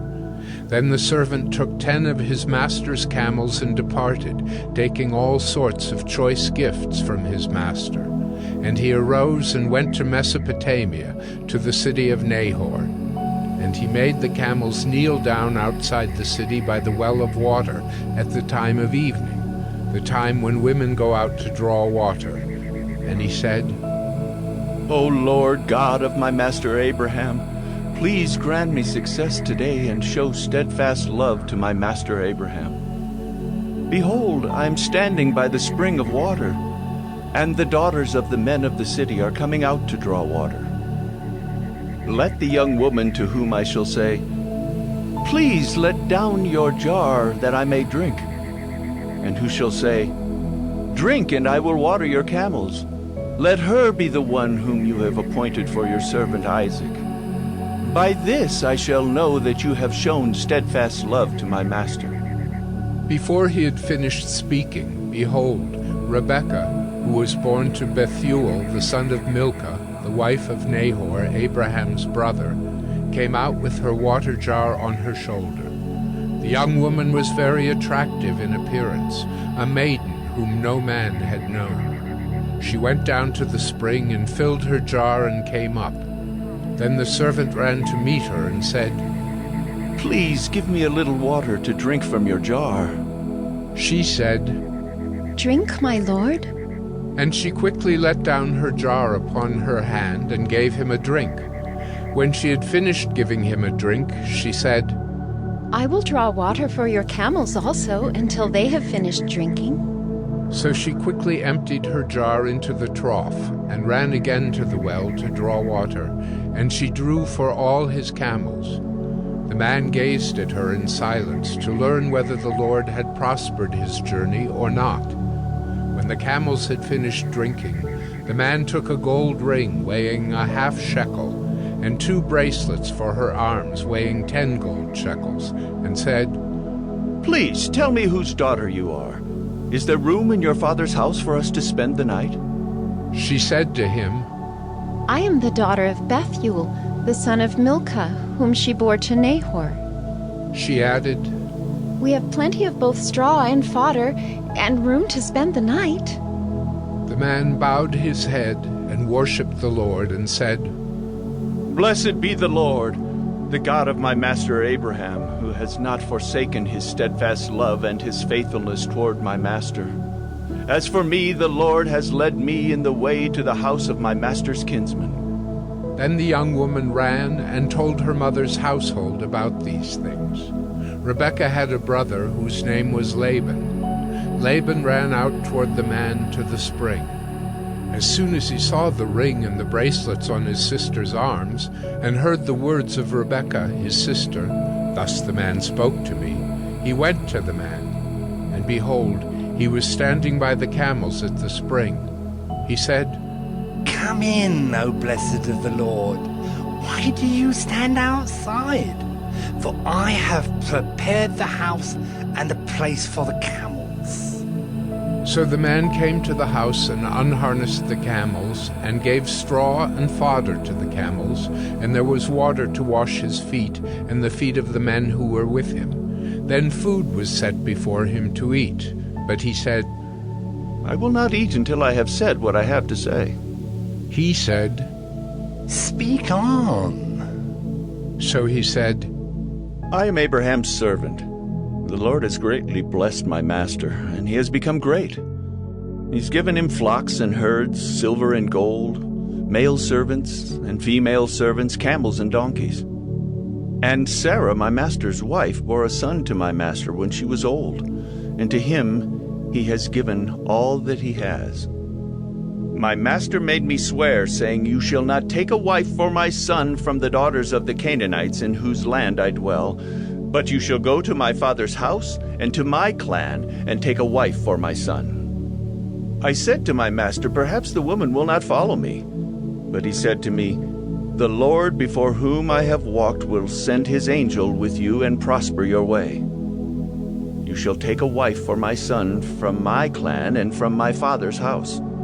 Then you will be free from my oath when you come to my clan. And if they will not give her to you, you will be free from my oath. I came today to the spring and said, O Lord, the God of my master Abraham, if now you are prospering the way that I go, behold, I'm standing by the spring of water. Let the virgin who comes out to draw water, to whom I shall say, Please give me a little water from your jar to drink, and who will say to me, Drink, and I will draw for your camels also. Let her be the woman whom the Lord has appointed for my master's son. Before I had finished speaking in my heart, behold, Rebekah came out with her water jar on her shoulder, and she went down to the spring and drew water. I said to her, Please let me drink. She quickly let down her jar from her shoulder and said, Drink, and I will give your camels drink also. So I drank, and she gave the camels drink also. Then I asked her, Whose daughter are you? She said, The daughter of Bethuel, Nahor's son, whom Milcah bore to him. So I put the ring on her nose and the bracelets on her arms. Then I bowed my head and worshipped the Lord and blessed the Lord, the God of my master Abraham, who had led me by the right way to take the daughter of my master's kinsman for his son. Now then, if you're going to show steadfast love and faithfulness to my master, tell me, and if not, tell me, that I may turn to the right hand or to the left. Then Laban and Bethuel answered and said, The thing has come from the Lord. We cannot speak to you bad or good. Behold, Rebekah is before you. Take her and go, and let her be the wife of your master's son, as the Lord has spoken. When Abraham's servant heard their words, he bowed himself to the earth before the Lord. And the servant brought out jewelry of silver and of gold, and garments, and gave them to Rebekah. He also gave to her brother and to her mother costly ornaments. And he and the men who were with him ate and drank, and they spent the night there. When they arose in the morning, he said, Send me away to my master. Her brother and her mother said, Let the young woman remain with us a while, at least 10 days. After that, she may go. But he said to them, Do not delay me, since the Lord has prospered my way. Send me away, that I may go to my master. They said, Let us call the young woman and ask her. And they called Rebekah and said to her, Will you go with this man? She said, I will go. So they sent away Rebekah, their sister, and her nurse, and Abraham's servant and his men. And they blessed Rebekah and said to her, Our sister, may you become thousands of 10,000s, and may your offspring possess the gate of those who hate him. Then Rebekah and her young women arose and rode on the camels and followed the man. Thus the servant took Rebekah and went his way. Now Isaac had returned from Beer-lahai-roi and was dwelling in the Negeb.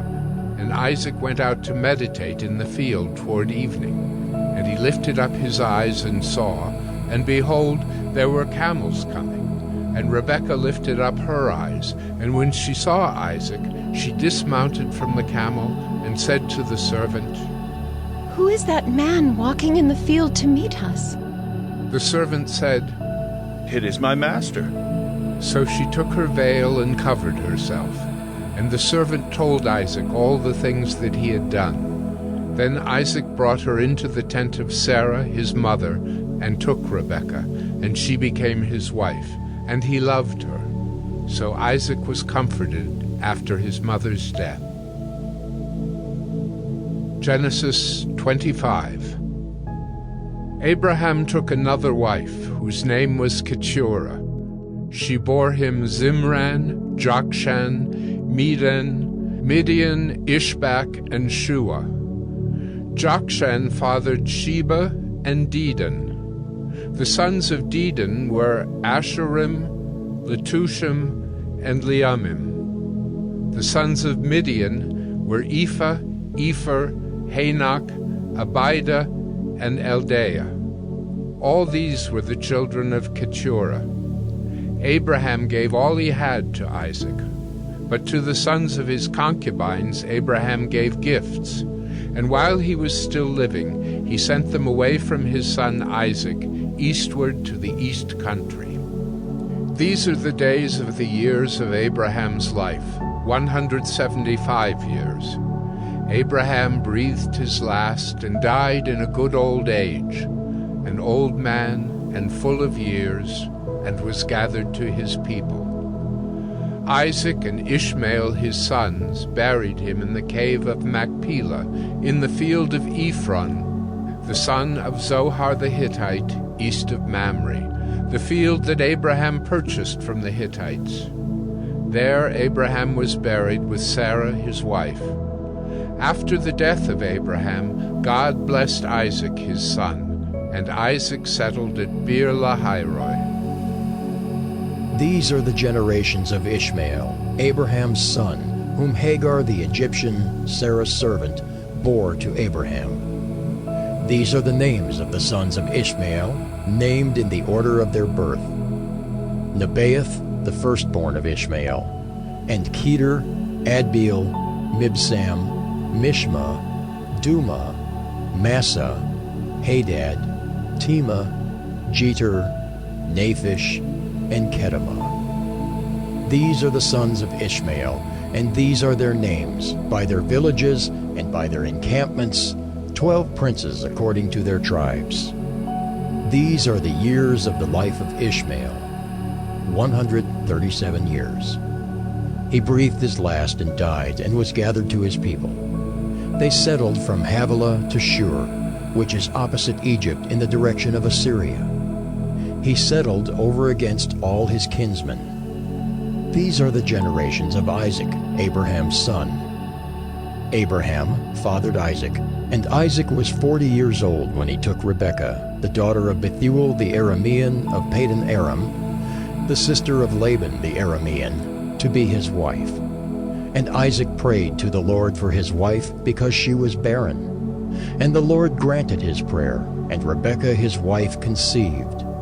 The children struggled together within her, and she said, If it is thus, why is this happening to me? So she went to inquire of the Lord, and the Lord said to her, 2 nations are in your womb, and 2 peoples from within you shall be divided. The one shall be stronger than the other. The older shall serve the younger. When her days to give birth were completed, behold, there were twins in her womb. The first came out red, all his body like a hairy cloak, so they called his name Esau. Afterward his brother came out with his hand holding Esau's heel, so his name was called Jacob. Isaac was 60 years old when she bore them. When the boys grew up, Esau was a skillful hunter, a man of the field, while Jacob was a quiet man, dwelling in tents. Isaac loved Esau because he ate of his game, but Rebekah loved Jacob. Once, when Jacob was cooking stew, Esau came in from the field and he was exhausted. And Esau said to Jacob, Let me eat some of that red stew, for I am exhausted. Therefore his name was called Edom. Jacob said, Sell me your birthright now. Esau said, I am about to die. Of what use is a birthright to me? Jacob said, Swear to me now. So he swore to him and sold his birthright to Jacob. Then Jacob gave Esau bread and lentil stew, and he ate and drank, and rose and went his way. Thus Esau despised his birthright. Genesis 26. Now there was a famine in the land, besides the former famine that was in the days of Abraham. And Isaac went to Gerar, to Abimelech, king of the Philistines. And the Lord appeared to him and said, Do not go down to Egypt. Dwell in the land of which I shall tell you. Sojourn in this land, and I will be with you and will bless you. For to you and to your offspring I will give all these lands, and I will establish the oath that I swore to Abraham your father. I will multiply your offspring as the stars of heaven, and will give to your offspring all these lands. And in your offspring all the nations of the earth shall be blessed, because Abraham obeyed my voice and kept my charge, my commandments, my statutes, and my laws. So Isaac settled in Gerar. When the men of the place asked him about his wife, he said, She's my sister. For he feared to say, my wife, thinking, Lest the men of the place should kill me because of Rebekah. Because she was attractive in appearance. When he had been there a long time, Abimelech, king of the Philistines, looked out of a window and saw Isaac laughing with Rebekah, his wife. So Abimelech called Isaac and said, Behold, she is your wife. How then could you say, She is my sister? Isaac said to him, Because I thought, lest I die because of her. Abimelech said, What is this you have done to us? One of the people might easily have lain with your wife, and you would have brought guilt upon us. So Abimelech warned all the people, saying, Whoever touches this man or his wife shall surely be put to death. And Isaac sowed in that land, and reaped in the same year 100-fold. The Lord blessed him, and the man became rich, and gained more and more until he became very wealthy. He had possessions of flocks and herds, and many servants, so that the Philistines envied him. Now the Philistines had stopped and filled with earth all the wells that his father's servants had dug in the days of Abraham his father. And Abimelech said to Isaac, Go away from us, for you are much mightier than we. So Isaac departed from there and encamped in the valley of Gerar and settled there. And Isaac dug again the wells of water that had been dug in the days of Abraham his father, which the Philistines had stopped after the death of Abraham. And he gave them the names that his father had given them. But when Isaac's servants dug in the valley and found there a well of spring water, the herdsmen of Gerar quarreled with Isaac's herdsmen, saying, "The water is ours." So he called the name of the well Esek, because they contended with him. Then they dug another well, and they quarreled over that also. So he called its name Sitnah. And he moved from there and dug another well, and they did not quarrel over it. So he called its name Rehoboth, saying, For now the Lord has made room for us, and we shall be fruitful in the land. From there he went up to Beersheba, and the Lord appeared to him the same night and said, I am the God of Abraham your father. Fear not, for I am with you and will bless you, and multiply your offspring for my servant Abraham's sake. So he built an altar there, and called upon the name of the Lord, and pitched his tent there. And there Isaac's servants dug a well. When Abimelech went to him from Gerar with Ahuzzath his adviser, and Phicol the commander of his army, Isaac said to them, Why have you come to me, seeing that you hate me, and have sent me away from you? They said, We see plainly that the Lord has been with you.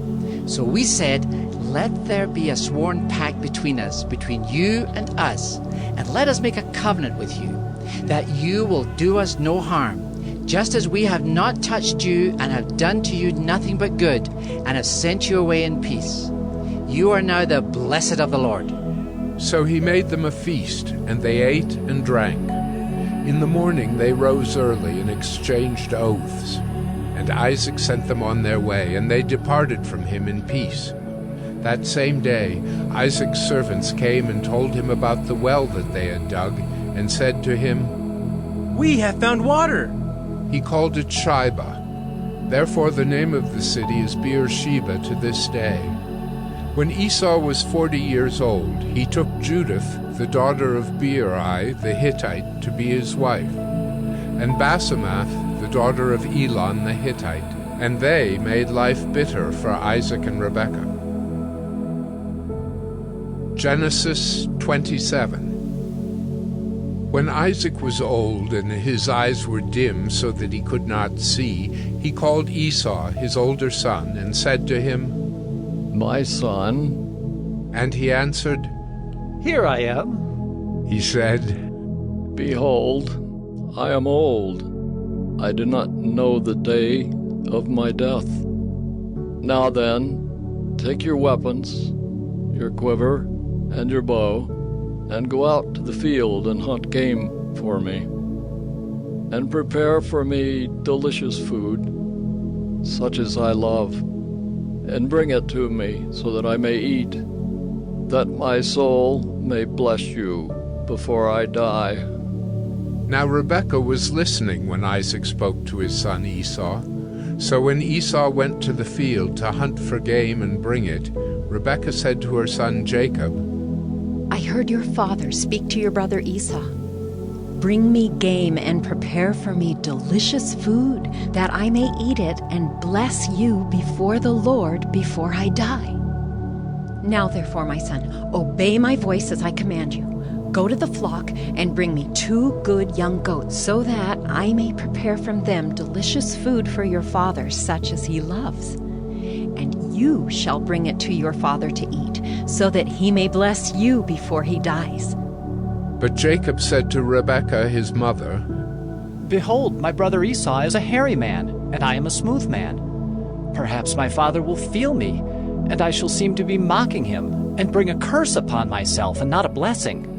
His mother said to him, Let your curse be on me, my son. Only obey my voice, and go, bring them to me. So he went and took them and brought them to his mother, and his mother prepared delicious food, such as his father loved. Then Rebekah took the best garments of Esau, her older son, which were with her in the house, and put them on Jacob, her younger son.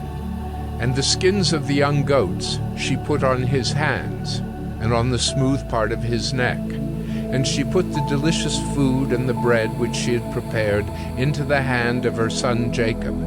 So he went in to his father and said, My father? And he said, Here I am. Who are you, my son? Jacob said to his father, I am Esau, your firstborn. I have done as you told me. Now sit up and eat of my game, that your soul may bless me. But Isaac said to his son, How is it that you have found it so quickly, my son? He answered, Because the Lord your God granted me success. Then Isaac said to Jacob, Please come near, that I may feel you, my son, to know whether you are really my son, Esau, or not. So Jacob went near to Isaac, his father, who felt him and said, The voice is Jacob's voice, but the hands are the hands of Esau. And he did not recognize him, because his hands were hairy like his brother Esau's hands. So he blessed him. He said, Are you really my son, Esau? He answered, I am. Then he said, Bring it near to me, that I may eat of my son's game and bless you. So he brought it near to him, and he ate. And he brought him wine, and he drank. Then his father Isaac said to him, Come near and kiss me, my son. So he came near and kissed him. And Isaac smelled the smell of his garments, and blessed him, and said, See, the smell of my son is as the smell of a field that the Lord has blessed. May God give you of the dew of heaven and of the fatness of the earth and plenty of grain and wine. Let peoples serve you and nations bow down to you. Be Lord over your brothers, and may your mother's sons bow down to you. Cursed be everyone who curses you, and blessed be everyone who blesses you. As soon as Isaac had finished blessing Jacob, when Jacob had scarcely gone out from the presence of Isaac his father, Esau his brother came in from his hunting. He also prepared delicious food, and brought it to his father. And he said to his father, Let my father arise and eat of his son's game, that you may bless me. His father Isaac said to him, Who are you? He answered, I am your son, your firstborn, Esau. Then Isaac trembled very violently, and said, Who was it then that hunted game and brought it to me? And I ate it all before you came. And I have blessed him? Yes, and he shall be blessed. As soon as Esau heard the words of his father, he cried out with an exceedingly great and bitter cry, and said to his father, Oh! Bless me, even me also, O my father! But he said, Your brother came deceitfully, and he has taken away your blessing. Esau said, Is he not rightly named Jacob? For he has cheated me these 2 times. He took away my birthright, and behold, now he has taken away my blessing. Then he said, Have you not reserved a blessing for me? Isaac answered and said to Esau, Behold, I have made him lord over you, and all his brothers I have given to him for servants. And with grain and wine I have sustained him. What then can I do for you, my son? Esau said to his father, Have you but one blessing, my father? Bless me, even me also, O my father! And Esau lifted up his voice and wept. Then Isaac his father answered and said to him, Behold, away from the fatness of the earth shall your dwelling be, and away from the dew of heaven on high.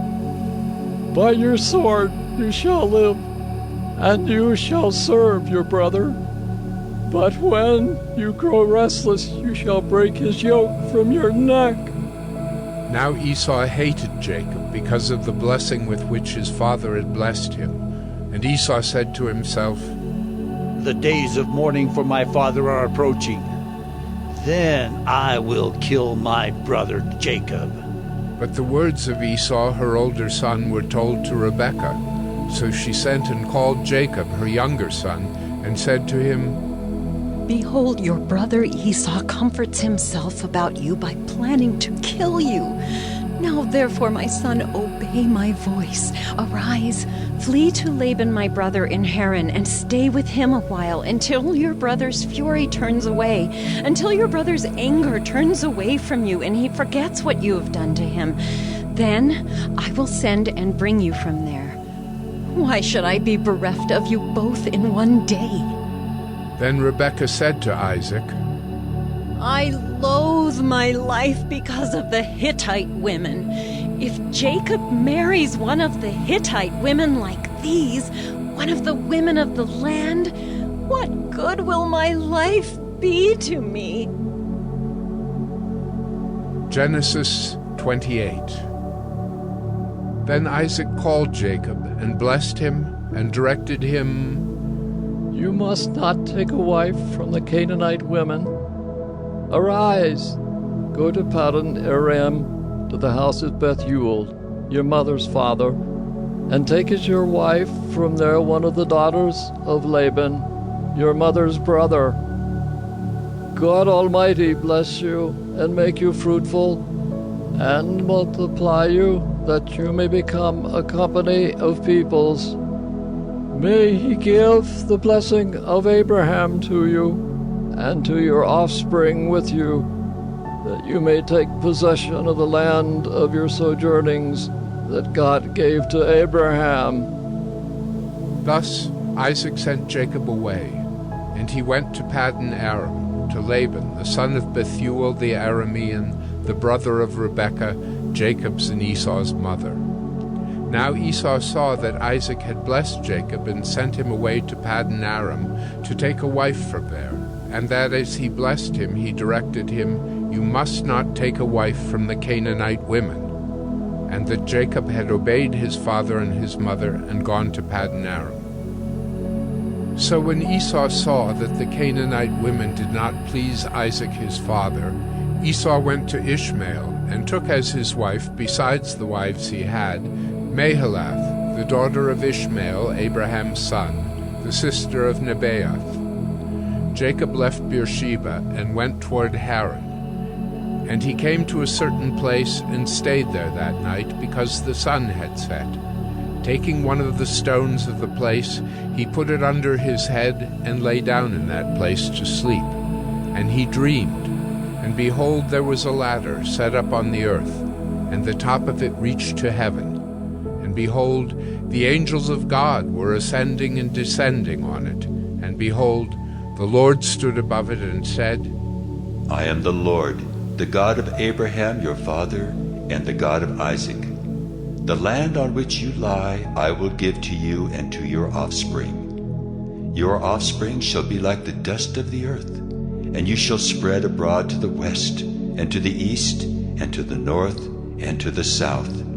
And in you and your offspring shall all the families of the earth be blessed. Behold, I am with you, and will keep you wherever you go, and will bring you back to this land. For I will not leave you until I have done what I have promised you. Then Jacob awoke from his sleep and said, Surely the Lord is in this place, and I did not know it. And he was afraid and said, How awesome is this place! This is none other than the house of God, and this is the gate of heaven. So early in the morning Jacob took the stone that he had put under his head and set it up for a pillar, and poured oil on the top of it. He called the name of that place Bethel, but the name of the city was Luz at the first. Then Jacob made a vow, saying, If God will be with me, and will keep me in this way that I go, and will give me bread to eat and clothing to wear, so that I come again to my father's house in peace, then the Lord shall be my God, and this stone which I have set up for a pillar shall be God's house. And of all that you give me, I will give a full tenth to you. Genesis 29. Then Jacob went on his journey, and came to the land of the people of the east. As he looked, he saw a well in the field, and behold, 3 flocks of sheep lying beside it, for out of that well the flocks were watered. The stone on the well's mouth was large, and when all the flocks were gathered there, the shepherds would roll the stone from the mouth of the well and water the sheep, and put the stone back in its place over the mouth of the well. Jacob said to them, "My brothers, where do you come from?" They said, "We are from Haran." He said to them, "Do you know Laban, the son of Nahor?" They said, "We know him." He said to them, "Is it well with him?" They said, "It is well, and see, Rachel his daughter is coming with the sheep." He said, "Behold, it is still high day. It is not time for the livestock to be gathered together. Water the sheep and go, pasture them." But they said, "We cannot until all the flocks are gathered together, and the stone is rolled from the mouth of the well. Then we water the sheep." While he was still speaking with them, Rachel came with her father's sheep, for she was a shepherdess. Now as soon as Jacob saw Rachel, the daughter of Laban, his mother's brother, and the sheep of Laban, his mother's brother, Jacob came near and rolled the stone from the well's mouth and watered the flock of Laban, his mother's brother. Then Jacob kissed Rachel and wept aloud. And Jacob told Rachel that he was her father's kinsman, and that he was Rebekah's son, and she ran and told her father. As soon as Laban heard the news about Jacob, his sister's son, he ran to meet him and embraced him and kissed him and brought him to his house. Jacob told Laban all these things, and Laban said to him, "Surely you are my bone and my flesh."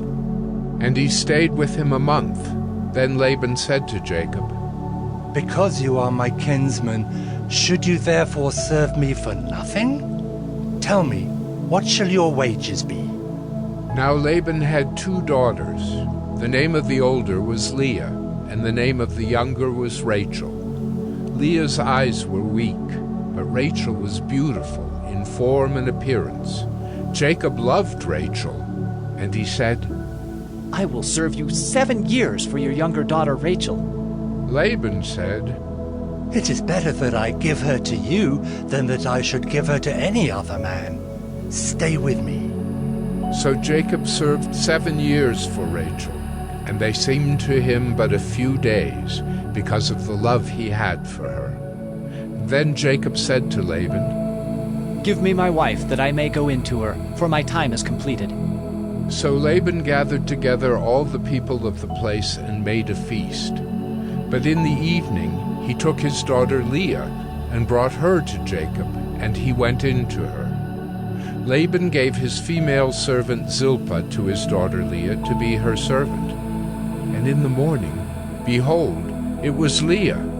And Jacob said to Laban, "What is this you have done to me? Did I not serve with you for Rachel? Why then have you deceived me?"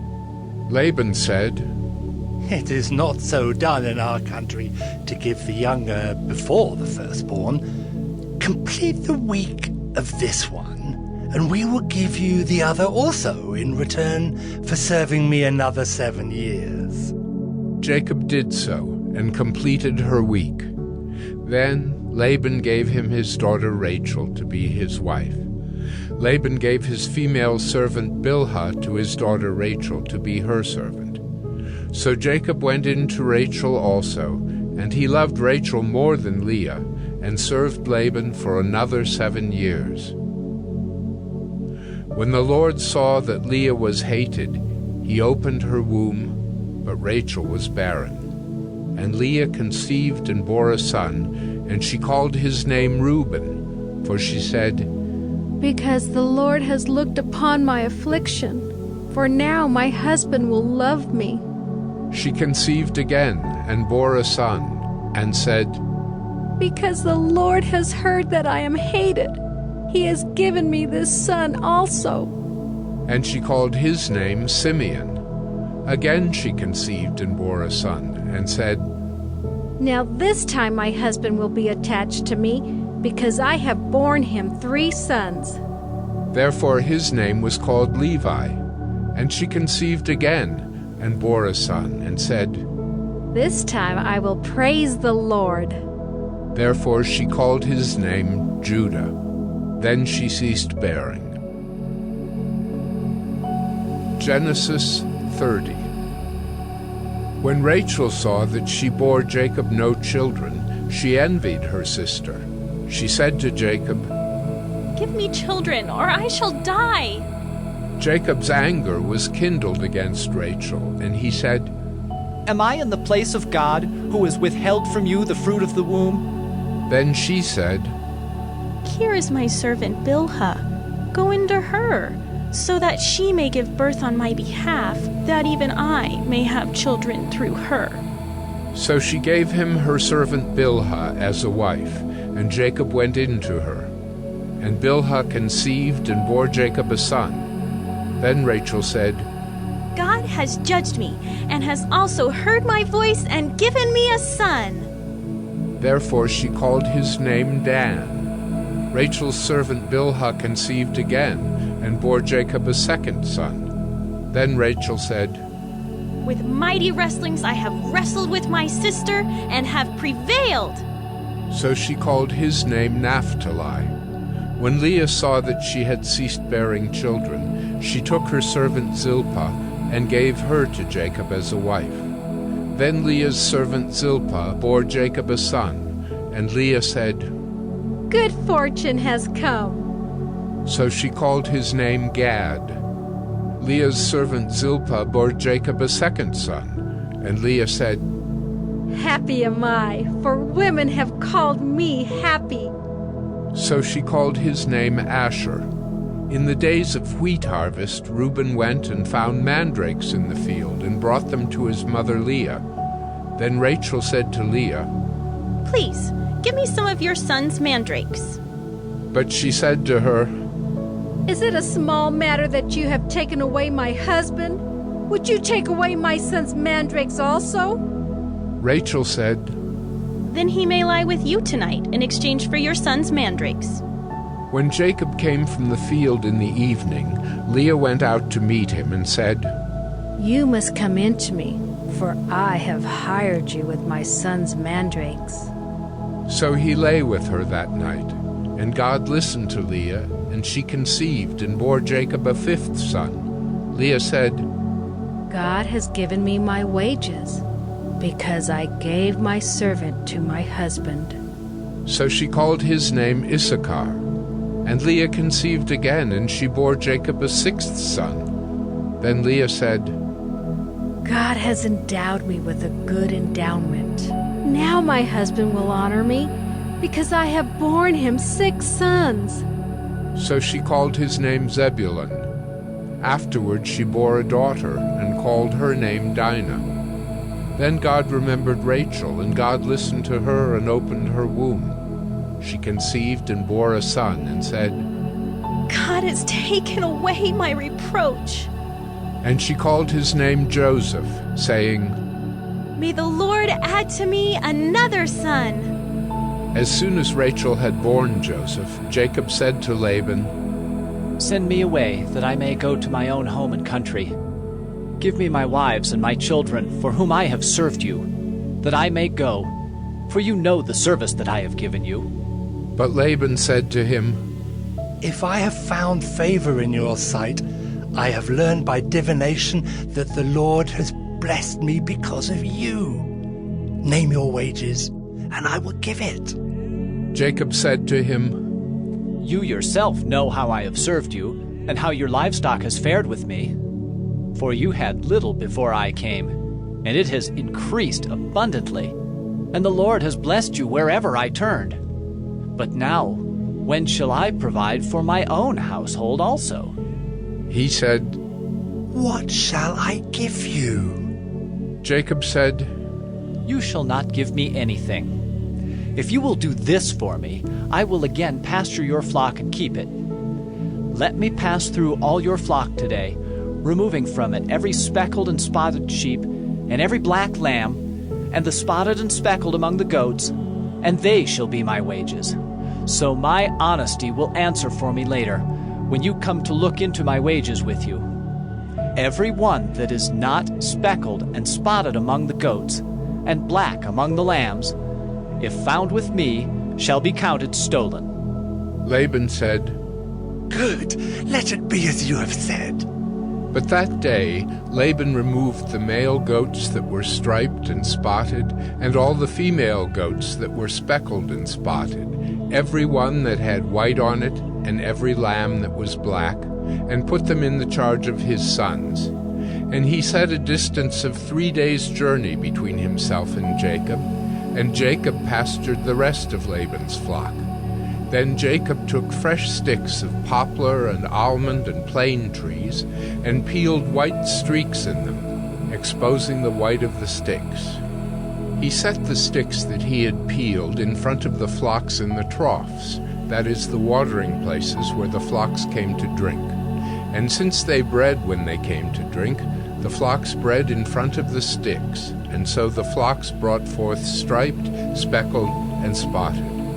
And Jacob separated the lambs, and set the faces of the flocks toward the striped and all the black in the flock of Laban. He put his own droves apart, and did not put them with Laban's flock. Whenever the stronger of the flock were breeding, Jacob would lay the sticks in the troughs before the eyes of the flock, that they might breed among the sticks. But for the feebler of the flock he would not lay them there. So the feebler would be Laban's, and the stronger Jacob's. Thus the man increased greatly, and had large flocks, female servants and male servants, and camels and donkeys. Genesis 31. Now Jacob heard that the sons of Laban were saying, "Jacob has taken all that was our father's, and from what was our father's he has gained all this wealth." And Jacob saw that Laban did not regard him with favor as before. Then the Lord said to Jacob, "Return to the land of your fathers and to your kindred, and I will be with you." So Jacob sent and called Rachel and Leah into the field, where his flock was, and said to them, "I see that your father does not regard me with favor as he did before. But the God of my father has been with me. You know that I have served your father with all my strength. Yet your father has cheated me and changed my wages 10 times. But God did not permit him to harm me. If he said, 'The spotted shall be your wages,' then all the flock bore spotted. And if he said, 'The striped shall be your wages,' then all the flock bore striped. Thus God has taken away the livestock of your father and given them to me.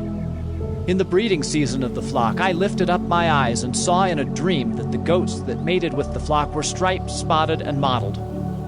Then the angel of God said to me in the dream, 'Jacob.' And I said, 'Here I am.' And he said, 'Lift up your eyes and see, all the goats that mate with the flock are striped, spotted, and mottled. For I have seen all that Laban is doing to you. I am the God of Bethel, where you anointed a pillar and made a vow to me. Now arise, go out from this land, and return to the land of your kindred.' Then Rachel and Leah answered and said to him, 'Is there any portion or inheritance left to us in our father's house? Are we not regarded by him as foreigners? For he has sold us, and he has indeed devoured our money.' All the wealth that God has taken away from our father belongs to us and to our children. Now then, whatever God has said to you, do." So Jacob arose and set his sons and his wives on camels. He drove away all his livestock, all his property that he had gained, the livestock in his possession that he had acquired in Paddan Aram, to go to the land of Canaan to his father Isaac. Laban had gone to shear his sheep, and Rachel stole her father's household gods. And Jacob tricked Laban the Aramean by not telling him that he intended to flee. He fled with all that he had, and arose and crossed the Euphrates, and set his face toward the hill country of Gilead. When it was told Laban on the 3rd day that Jacob had fled, he took his kinsman with him and pursued him for 7 days, and followed close after him into the hill country of Gilead. But God came to Laban the Aramean in a dream by night, and said to him, Be careful not to say anything to Jacob, either good or bad. And Laban overtook Jacob. Now Jacob had pitched his tent in the hill country, and Laban with his kinsmen pitched tents in the hill country of Gilead. And Laban said to Jacob, What have you done, that you have tricked me and driven away my daughters like captives of the sword? Why did you flee secretly and trick me, and did not tell me, so that I might have sent you away with mirth and songs, with tambourine and lyre? And why did you not permit me to kiss my sons and my daughters farewell? Now you have done foolishly. It is in my power to do you harm, but the God of your father spoke to me last night, saying, Be careful not to say anything to Jacob, either good or bad. And now you have gone away because you long greatly for your father's house. But why did you steal my gods? Jacob answered and said to Laban, Because I was afraid, for I thought that you would take your daughters from me by force. Anyone with whom you find your gods shall not live. In the presence of our kinsmen, point out what I have that is yours, and take it. Now Jacob did not know that Rachel had stolen them. So Laban went into Jacob's tent, and into Leah's tent, and into the tent of the 2 female servants, but he did not find them. And he went out of Leah's tent and entered Rachel's. Now Rachel had taken the household gods and put them in the camel's saddle and sat on them. Laban felt all about the tent, but did not find them. And she said to her father, Let not my lord be angry that I cannot rise before you, for the way of women is upon me. So he searched, but did not find the household gods. Then Jacob became angry and berated Laban. Jacob said to Laban, What is my offense? What is my sin that you have hotly pursued me? For you have felt through all my goods. What have you found of all your household goods? Set it here before my kinsmen and your kinsmen, that they may decide between us two. These 20 years I have been with you. Your ewes and your female goats have not miscarried, and I have not eaten the rams of your flocks. What was torn by wild beasts I did not bring to you. I bore the loss of it, myself. From my hand you required it, whether stolen by day or stolen by night. There I was. By day the heat consumed me, and the cold by night, and my sleep fled from my eyes. These 20 years I have been in your house. I served you 14 years for your 2 daughters, and 6 years for your flock, and you have changed my wages 10 times. If the God of my father, the God of Abraham, and the fear of Isaac had not been on my side, surely now you would have sent me away, empty-handed. God saw my affliction and the labor of my hands, and rebuked you last night. Then Laban answered and said to Jacob, The daughters are my daughters, the children are my children, the flocks are my flocks, and all that you see is mine. But what can I do this day for these my daughters, or for their children whom they have borne? Come now, let us make a covenant, you and I, and let it be a witness between you and me. So Jacob took a stone and set it up as a pillar. And Jacob said to his kinsmen, Gather stones. And they took stones and made a heap, and they ate there by the heap. Laban called it Jegar-sahadutha, but Jacob called it Gilead. Laban said, This heap is a witness between you and me today. Therefore he named it Gilead and Mizpah, for he said, The Lord watch between you and me when we are out of one another's sight.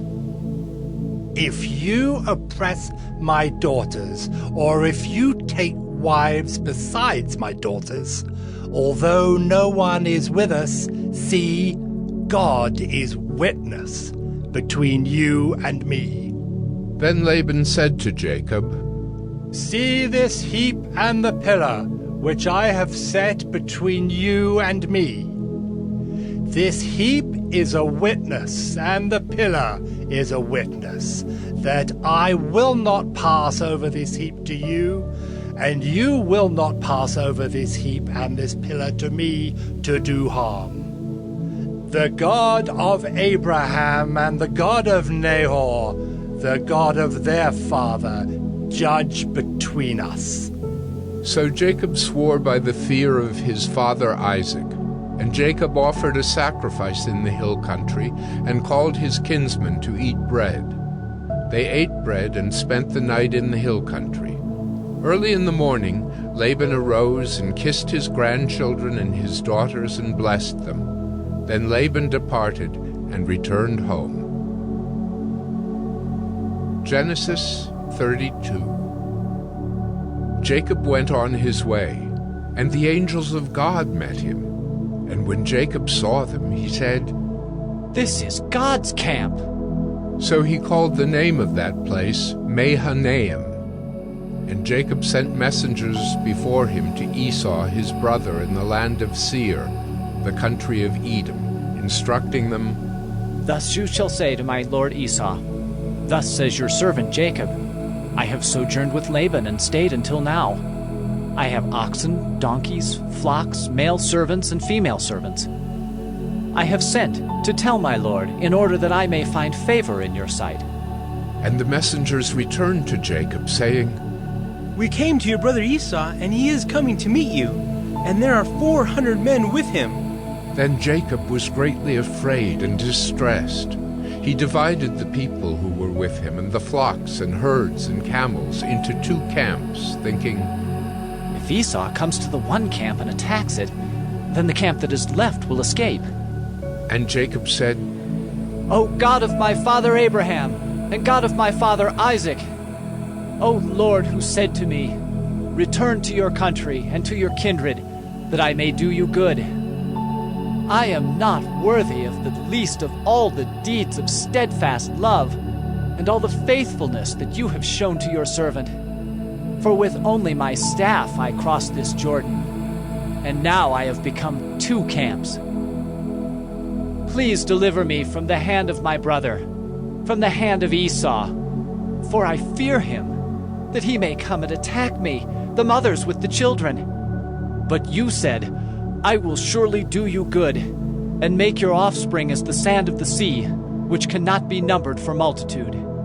So he stayed there that night, and from what he had with him he took a present for his brother Esau, 200 female goats and 20 male goats, 200 ewes and 20 rams, 30 milking camels and their calves, 40 cows and 10 bulls, 20 female donkeys and 10 male donkeys. These he handed over to his servants, every drove by itself, and said to his servants, "Pass on ahead of me, and put a space between drove and drove." He instructed the first, "When Esau my brother meets you and asks you, 'To whom do you belong? Where are you going? And whose are these ahead of you?' Then you shall say, 'They belong to your servant Jacob. They are a present sent to my lord Esau. And moreover, he is behind us.'" He likewise instructed the second and the third and all who followed the droves. "You shall say the same thing to Esau when you find him, and you shall say, 'Moreover, your servant Jacob is behind us.'" For he thought, "I may appease him with the present that goes ahead of me, and afterward I shall see his face.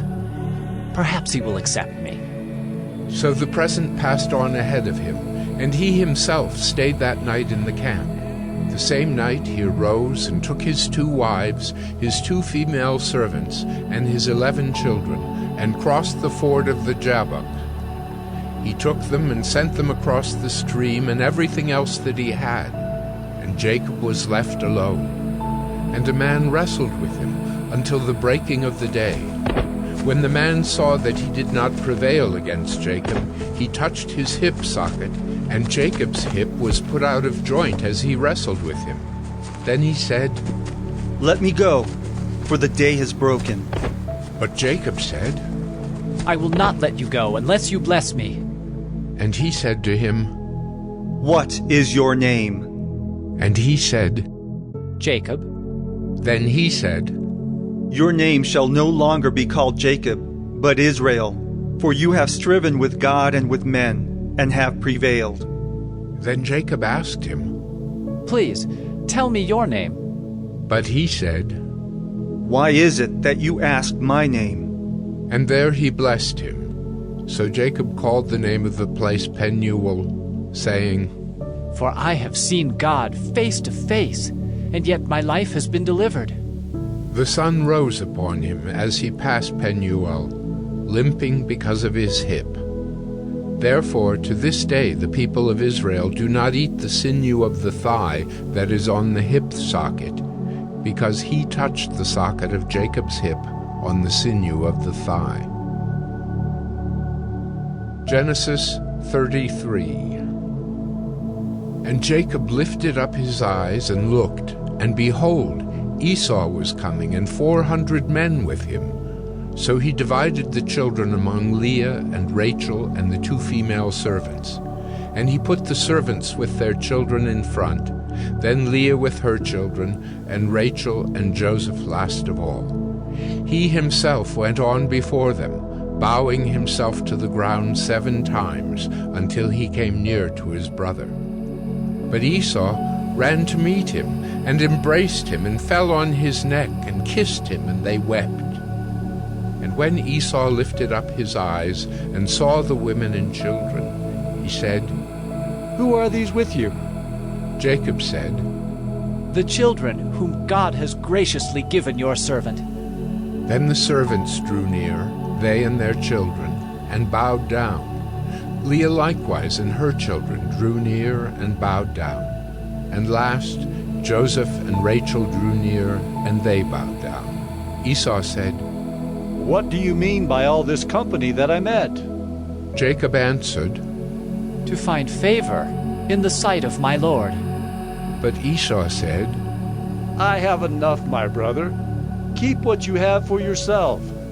Jacob said, No, please. If I have found favor in your sight, then accept my present from my hand. For I have seen your face, which is like seeing the face of God, and you have accepted me. Please, accept my blessing that is brought to you, because God has dealt graciously with me, and because I have enough.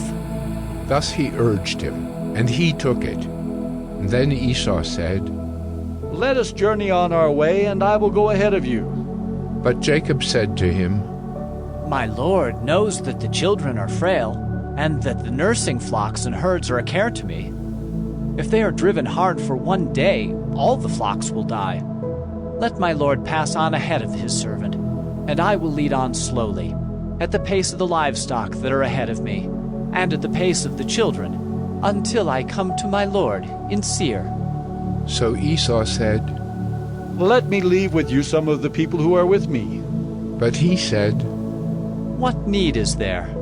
Let me find favor in the sight of my Lord. So Esau returned that day on his way to Seir. But Jacob journeyed to Succoth, and built himself a house, and made booths for his livestock. Therefore the name of the place is called Succoth. And Jacob came safely to the city of Shechem, which is in the land of Canaan, on his way from Paddan Aram, and he camped before the city. And from the sons of Hamor, Shechem's father, he bought for 100 pieces of money the piece of land on which he had pitched his tent. There he erected an altar, and called it El Elohe Israel. Genesis 34. Now Dinah, the daughter of Leah, whom she had borne to Jacob, went out to see the women of the land.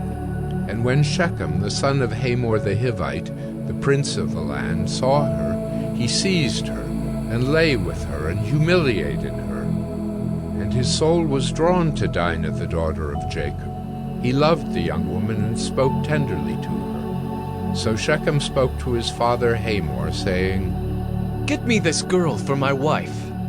Now Jacob heard that he had defiled his daughter Dinah, but his sons were with his livestock in the field, so Jacob held his peace until they came. And Hamor, the father of Shechem, went out to Jacob to speak with him. The sons of Jacob had come in from the field as soon as they heard of it, and the men were indignant and very angry, because he had done an outrageous thing in Israel by lying with Jacob's daughter, for such a thing must not be done. But Hamor spoke with them, saying, The soul of my son Shechem longs for your daughter. Please give her to him to be his wife. Make marriages with us, give your daughters to us, and take our daughters for yourselves. You shall dwell with us, and the land shall be open to you. Dwell and trade in it, and get property in it. Shechem also said to her father and to her brothers, Let me find favor in your eyes, and whatever you say to me I will give. Ask me for as great a bride price and gift as you will, and I will give whatever you say to me. Only give me the young woman to be my wife. The sons of Jacob answered Shechem and his father Hamor deceitfully, because he had defiled their sister Dinah. They said to them, We cannot do this thing to give our sister to one who is uncircumcised, for that would be a disgrace to us. Only on this condition will we agree with you, that you will become as we are by every male among you being circumcised. Then we will give our daughters to you, and we will take your daughters to ourselves, and we will dwell with you and become one people. But if you will not listen to us and be circumcised, then we will take our daughter, and we will be gone. Their words pleased Hamor and Hamor's son Shechem, and the young man did not delay to do the thing, because he delighted in Jacob's daughter. Now he was the most honored of all his father's house. So Hamor and his son Shechem came to the gate of their city, and spoke to the men of their city, saying, These men are at peace with us. Let them dwell in the land and trade in it, for behold, the land is large enough for them. Let us take their daughters as wives, and let us give them our daughters. Only on this condition will the men agree to dwell with us to become one people, when every male among us is circumcised as they are circumcised. Will not their livestock, their property, and all their beasts be ours? Only let us agree with them, and they will dwell with us. And all who went out of the gate of his city listened to Hamor and his son Shechem, and every male was circumcised, all who went out of the gate of his city. On the third day, when they were sore, two of the sons of Jacob, Simeon and Levi, Dinah's brothers, took their swords and came against the city while it felt secure, and killed all the males. They killed Hamor and his son Shechem with the sword, and took Dinah out of Shechem's house and went away. The sons of Jacob came upon the slain and plundered the city, because they had defiled their sister. They took their flocks and their herds, their donkeys, and whatever was in the city and in the field, all their wealth, all their little ones and their wives, all that was in the houses, they captured and plundered. Then Jacob said to Simeon and Levi, You have brought trouble on me by making me stink to the inhabitants of the land, the Canaanites and the Perizzites. My numbers are few, and if they gather themselves against me and attack me, I shall be destroyed, both I and my household. But they said, Should he treat our sister like a prostitute? Genesis 35. God said to Jacob, Arise, go up to Bethel and dwell there. Make an altar there to the God who appeared to you when you fled from your brother Esau. So Jacob said to his household and to all who were with him, Put away the foreign gods that are among you, and purify yourselves, and change your garments. Then let us arise and go up to Bethel, so that I may make there an altar to the God who answers me in the day of my distress, and has been with me wherever I have gone. So they gave to Jacob all the foreign gods that they had, and the rings that were in their ears. Jacob hid them under the terebinth tree that was near Shechem. And as they journeyed, a terror from God fell upon the cities that were around them, so that they did not pursue the sons of Jacob. And Jacob came to Luz, that is Bethel, which is in the land of Canaan, he and all the people who were with him. And there he built an altar, and called the place El Bethel, because there God had revealed himself to him when he fled from his brother. And Deborah, Rebekah's nurse, died, and she was buried under an oak below Bethel. So he called its name Alon-Bacuth. God appeared to Jacob again when he came from Paddan Aram, and blessed him. And God said to him, Your name is Jacob. No longer shall your name be called Jacob, but Israel shall be your name. So he called his name Israel, and God said to him, I am God Almighty. Be fruitful and multiply. A nation and a company of nations shall come from you, and kings shall come from your own body. The land that I gave to Abraham and Isaac I will give to you, and I will give the land to your offspring after you. Then God went up from him in the place where he had spoken with him. And Jacob set up a pillar in the place where he had spoken with him, a pillar of stone. He poured out a drink offering on it, and poured oil on it. So Jacob called the name of the place where God had spoken with him, Bethel. Then they journeyed from Bethel. When they were still some distance from Ephrath, Rachel went into labor, and she had hard labor. And when her labor was at its hardest, the midwife said to her, Do not fear, for you have another son. And as her soul was departing, for she was dying, she called his name Ben-Oni, but his father called him Benjamin. So Rachel died, and she was buried on the way to Ephrath, that is, Bethlehem. And Jacob set up a pillar over her tomb. It is the pillar of Rachel's tomb, which is there to this day. Israel journeyed on, and pitched his tent beyond the Tower of Eder. While Israel lived in that land, Reuben went and lay with Bilhah, his father's concubine. And Israel heard of it. Now the sons of Jacob were 12, the sons of Leah, Reuben, Jacob's firstborn, Simeon, Levi, Judah, Issachar, and Zebulun. The sons of Rachel, Joseph and Benjamin. The sons of Bilhah, Rachel's servant, Dan and Naphtali. The sons of Zilpah, Leah's servant, Gad and Asher. These were the sons of Jacob who were born to him in Paddan Aram. And Jacob came to his father Isaac at Mamre, or Kiriath Arba, that is, Hebron, where Abraham and Isaac had sojourned. Now the days of Isaac were 180 years, and Isaac breathed his last, and he died and was gathered to his people, old and full of days. And his sons Esau and Jacob buried him. Genesis 36. These are the generations of Esau, that is, Edom. Esau took his wives from the Canaanites, Adah, the daughter of Elon the Hittite, Aholibamah, the daughter of Anah, the daughter of Zibeon the Hivite, and Basemath, Ishmael's daughter, the sister of Nebaioth. And Adah bore to Esau Eliphaz. Basemath bore Ruel, and Aholibamah bore Jeush, Jalem, and Korah. These are the sons of Esau who were born to him in the land of Canaan.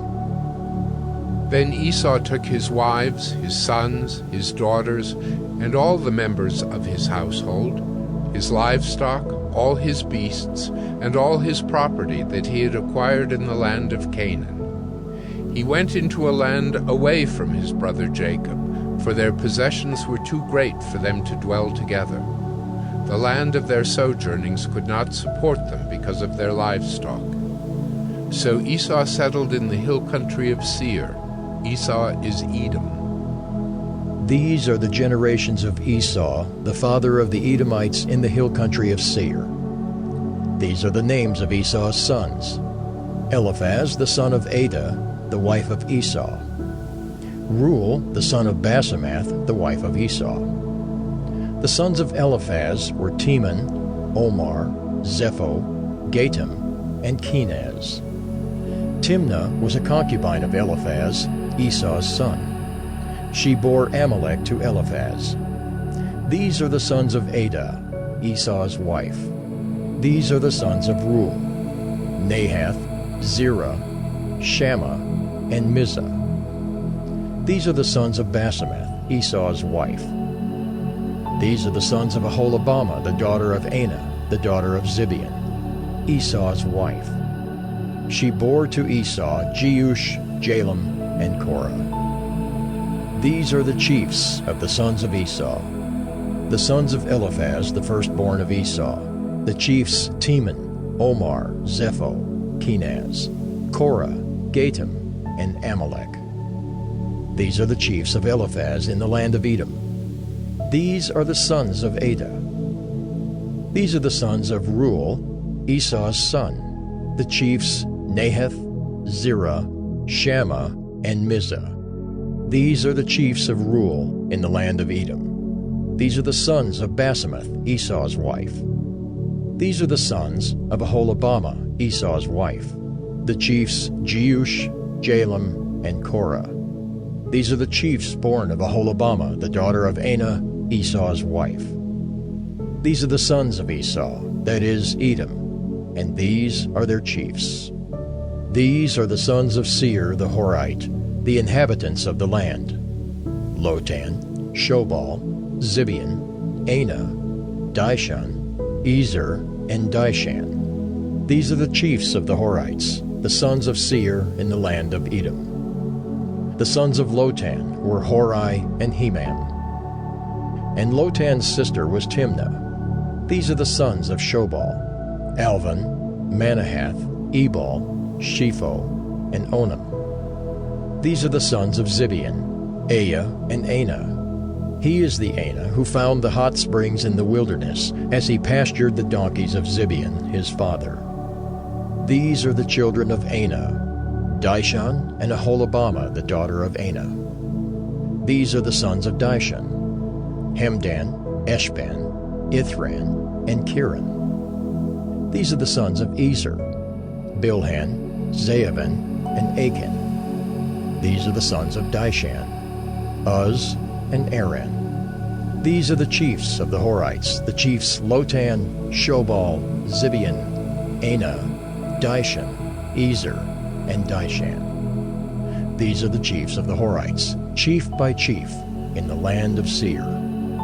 These are the kings who reigned in the land of Edom before any king reigned over the Israelites. Bela, the son of Beor, reigned in Edom, the name of his city being Dinhabah. Bela died, and Jobab, the son of Zerah of Bozrah, reigned in his place. Jobab died, and Husham of the land of the Temanites reigned in his place. Husham died, and Hadad, the son of Bedad, who defeated Midian in the country of Moab, reigned in his place, the name of his city being Avith. Hadad died, and Samlah of Masrekah reigned in his place. Samlah died, and Shaul of Rehoboth on the Euphrates reigned in his place. Shaul died, and Baal-Hanan the son of Akbor reigned in his place. Baal-Hanan the son of Akbor died, and Hadar reigned in his place, the name of his city being Pau. His wife's name was Mehetabel, the daughter of Matred, daughter of Mezahab. These are the names of the chiefs of Esau, according to their clans and their dwelling places, by their names. The chiefs Timnah, Alva, Jetheth, Aholibamah, Elah, Pinan, Kenaz, Teman, Mibzar, Magdiel, and Iram. These are the chiefs of Edom, that is, Esau, the father of Edom, according to their dwelling places in the land of their possession. Genesis 37.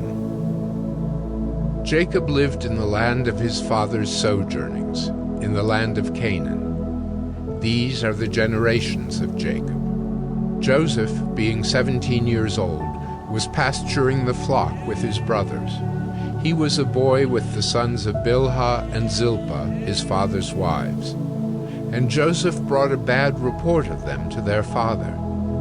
Now Israel loved Joseph more than any other of his sons, because he was the son of his old age. And he made him a robe of many colors. But when his brothers saw that their father loved him more than all his brothers, they hated him and could not speak peacefully to him. Now Joseph had a dream, and when he told it to his brothers, they hated him even more. He said to them, "Hear this dream that I have dreamed. Behold, we were binding sheaves in the field, and behold, my sheaf arose and stood upright. And behold, your sheaves gathered around it and bowed down to my sheaf." His brothers said to him, "Are you indeed to reign over us? Or are you indeed to rule over us?" So they hated him even more for his dreams and for his words. Then he dreamed another dream, and told it to his brothers and said, "Behold, I have dreamed another dream. Behold, the sun, the moon, and 11 stars were bowing down to me." But when he told it to his father and to his brothers, his father rebuked him and said to him, "What is this dream that you have dreamed? Shall I and your mother and your brothers indeed come to bow ourselves to the ground before you?" And his brothers were jealous of him, but his father kept the saying in mind. Now his brothers went to pasture their father's flock near Shechem. And Israel said to Joseph, "Are not your brothers pasturing the flock at Shechem? Come, I will send you to them." And he said to him, "Here I am." So he said to him, "Go now, see if it is well with your brothers and with the flock, and bring me word." So he sent him from the valley of Hebron, and he came to Shechem. And a man found him wandering in the fields, and the man asked him, "What are you seeking?" "I am seeking my brothers." He said, "Tell me, please, where they are pasturing the flock." And the man said, "They have gone away, for I heard them say, 'Let us go to Dothan.'" So Joseph went after his brothers and found them at Dothan. They saw him from afar, and before he came near to them, they conspired against him to kill him. They said to one another, "Here comes this dreamer." "Come now, let us kill him and throw him into one of the pits. Then we will say that a fierce animal has devoured him, and we will see what will become of his dreams." But when Reuben heard it, he rescued him out of their hands, saying, "Let us not take his life." And Reuben said to them, "Shed no blood. Throw him into this pit here in the wilderness. But do not lay a hand on him." That he might rescue him out of their hand to restore him to his father. So when Joseph came to his brothers, they stripped him of his robe, the robe of many colors that he wore. And they took him and threw him into a pit. The pit was empty. There was no water in it. Then they sat down to eat. And looking up, they saw a caravan of Ishmaelites coming from Gilead, with their camels bearing gum, balm, and myrrh, on their way to carry it down to Egypt. Then Judah said to his brothers, "What profit is it if we kill our brother and conceal his blood? Come, let us sell him to the Ishmaelites, and let not our hand be upon him, for he is our brother, our own flesh." And his brothers listened to him. Then Midianite traders passed by, and they drew Joseph up and lifted him out of the pit and sold him to the Ishmaelites for 20 shekels of silver. They took Joseph to Egypt. When Reuben returned to the pit and saw that Joseph was not in the pit, he tore his clothes and returned to his brothers and said, "The boy is gone, and I, where shall I go?" Then they took Joseph's robe and slaughtered a goat and dipped the robe in the blood. And they sent the robe of many colors and brought it to their father and said, "This we have found. Please identify whether it is your son's robe or not." And he identified it and said, "It is my son's robe. A fierce animal has devoured him. Joseph is without doubt torn to pieces. Then Jacob tore his garments and put sackcloth on his loins and mourned for his son many days. All his sons and all his daughters rose up to comfort him, but he refused to be comforted and said, "No, I shall go down to Sheol to my son mourning." Thus his father wept for him. Meanwhile, the Midianites had sold him in Egypt to Potiphar, an officer of Pharaoh, the captain of the guard. Genesis 38. It happened at that time that Judah went down from his brothers and turned aside to a certain Adullamite, whose name was Hira. There Judah saw the daughter of a certain Canaanite, whose name was Shua. He took her and went in to her, and she conceived and bore a son, and he called his name She conceived again and bore a son, and she called his name Onan. Yet again she bore a son, and she called his name Shelah. Judah was in Chezib when she bore him. And Judah took a wife for his firstborn, and her name was Tamar. But Judah's firstborn, was wicked in the sight of the Lord, and the Lord put him to death. Then Judah said to Onan, "Go into your brother's wife, and perform the duty of a brother-in-law to her, and raise up offspring for your brother." But Onan knew that the offspring would not be his. So whenever he went in to his brother's wife, he would waste the semen on the ground, so as not to give offspring to his brother. And what he did was wicked in the sight of the Lord, and he put him to death also. Then Judah said to Tamar, his daughter-in-law, "Remain a widow in your father's house, till Shelah my son grows up." For he feared that he would die like his brothers. So Tamar went and remained in her father's house. In the course of time, the wife of Judah, Shua's daughter, died. When Judah was comforted, he went up to Timnah to his sheep shearers, he and his friend Hira the Adullamite. And when Tamar was told, "Your father-in-law is going up to Timnah to shear his sheep," she took off her widow's garments and covered herself with a veil, wrapping herself up, and sat at the entrance to Enaim, which is on the road to Timnah. For she saw that Shelah was grown up, and she had not been given to him in marriage. When Judah saw her, he thought she was a prostitute, for she had covered her face. He turned to her at the roadside and said, "Come, let me come in to you." For he did not know that she was his daughter-in-law. She said, "What will you give me that you may come in to me?" He answered, "I will send you a young goat from the flock." And she said, "If you give me a pledge until you send it." He said, "What pledge shall I give you?" She replied, "Your signet and your cord and your staff that is in your hand." So he gave them to her and went in to her, and she conceived by him. Then she arose and went away, and taking off her veil, she put on the garments of her widowhood.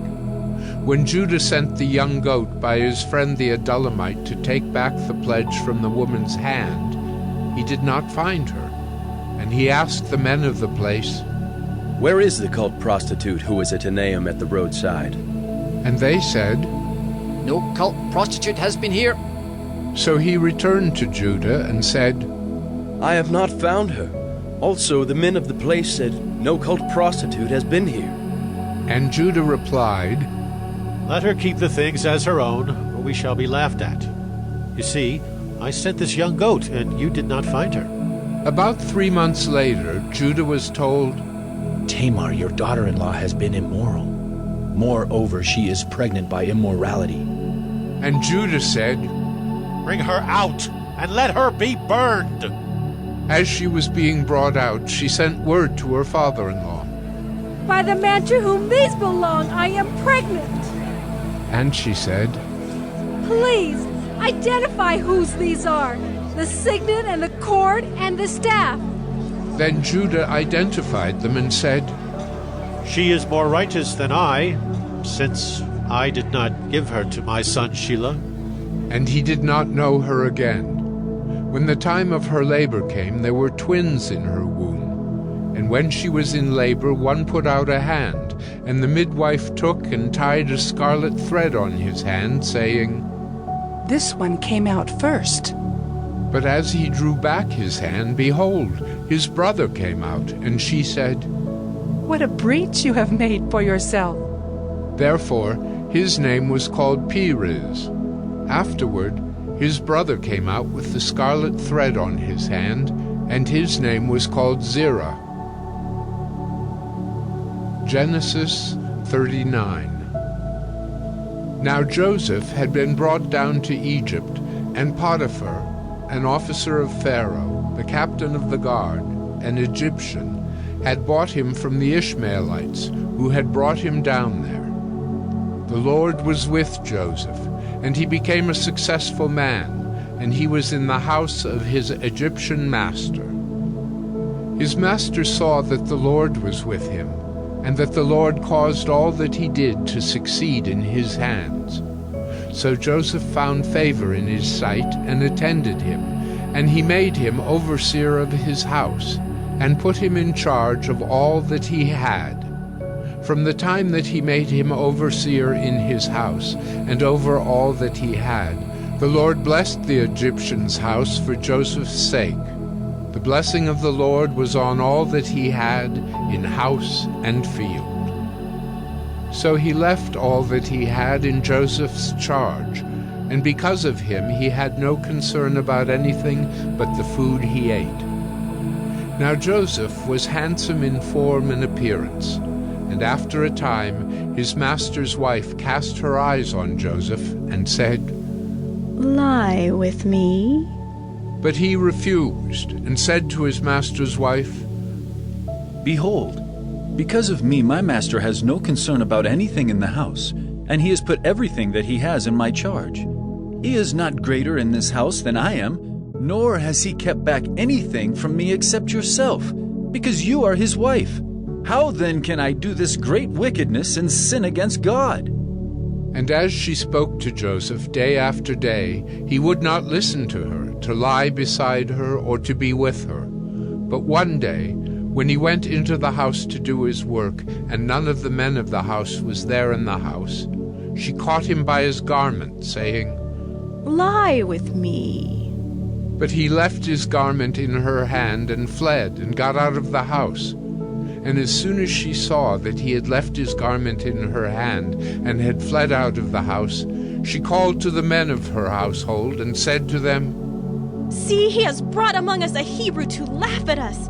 He came in to me to lie with me, and I cried out with a loud voice.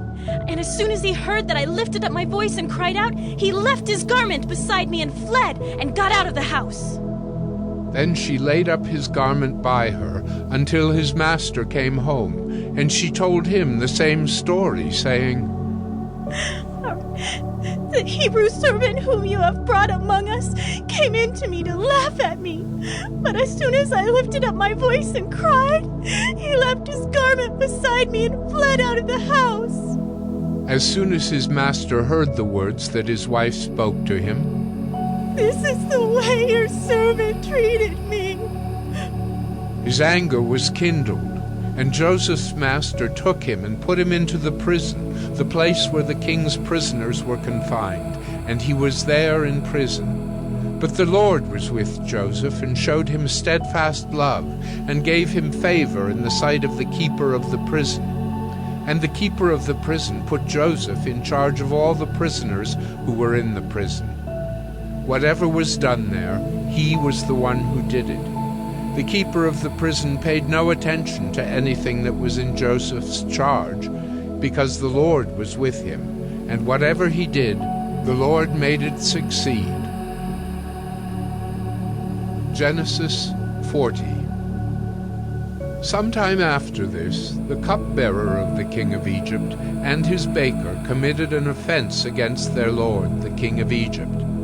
And Pharaoh was angry with his two officers, the chief cupbearer and the chief baker, and he put them in custody in the house of the captain of the guard, in the prison where Joseph was confined. The captain of the guard appointed Joseph to be with them, and he attended them. They continued for some time in custody, and one night they both dreamed, the cupbearer and the baker of the king of Egypt, who were confined in the prison, each his own dream, and each dream with its own interpretation. When Joseph came to them in the morning, he saw that they were troubled.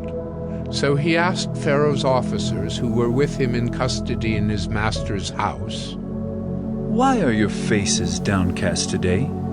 They said to him, "We have had dreams, and there is no one to interpret them."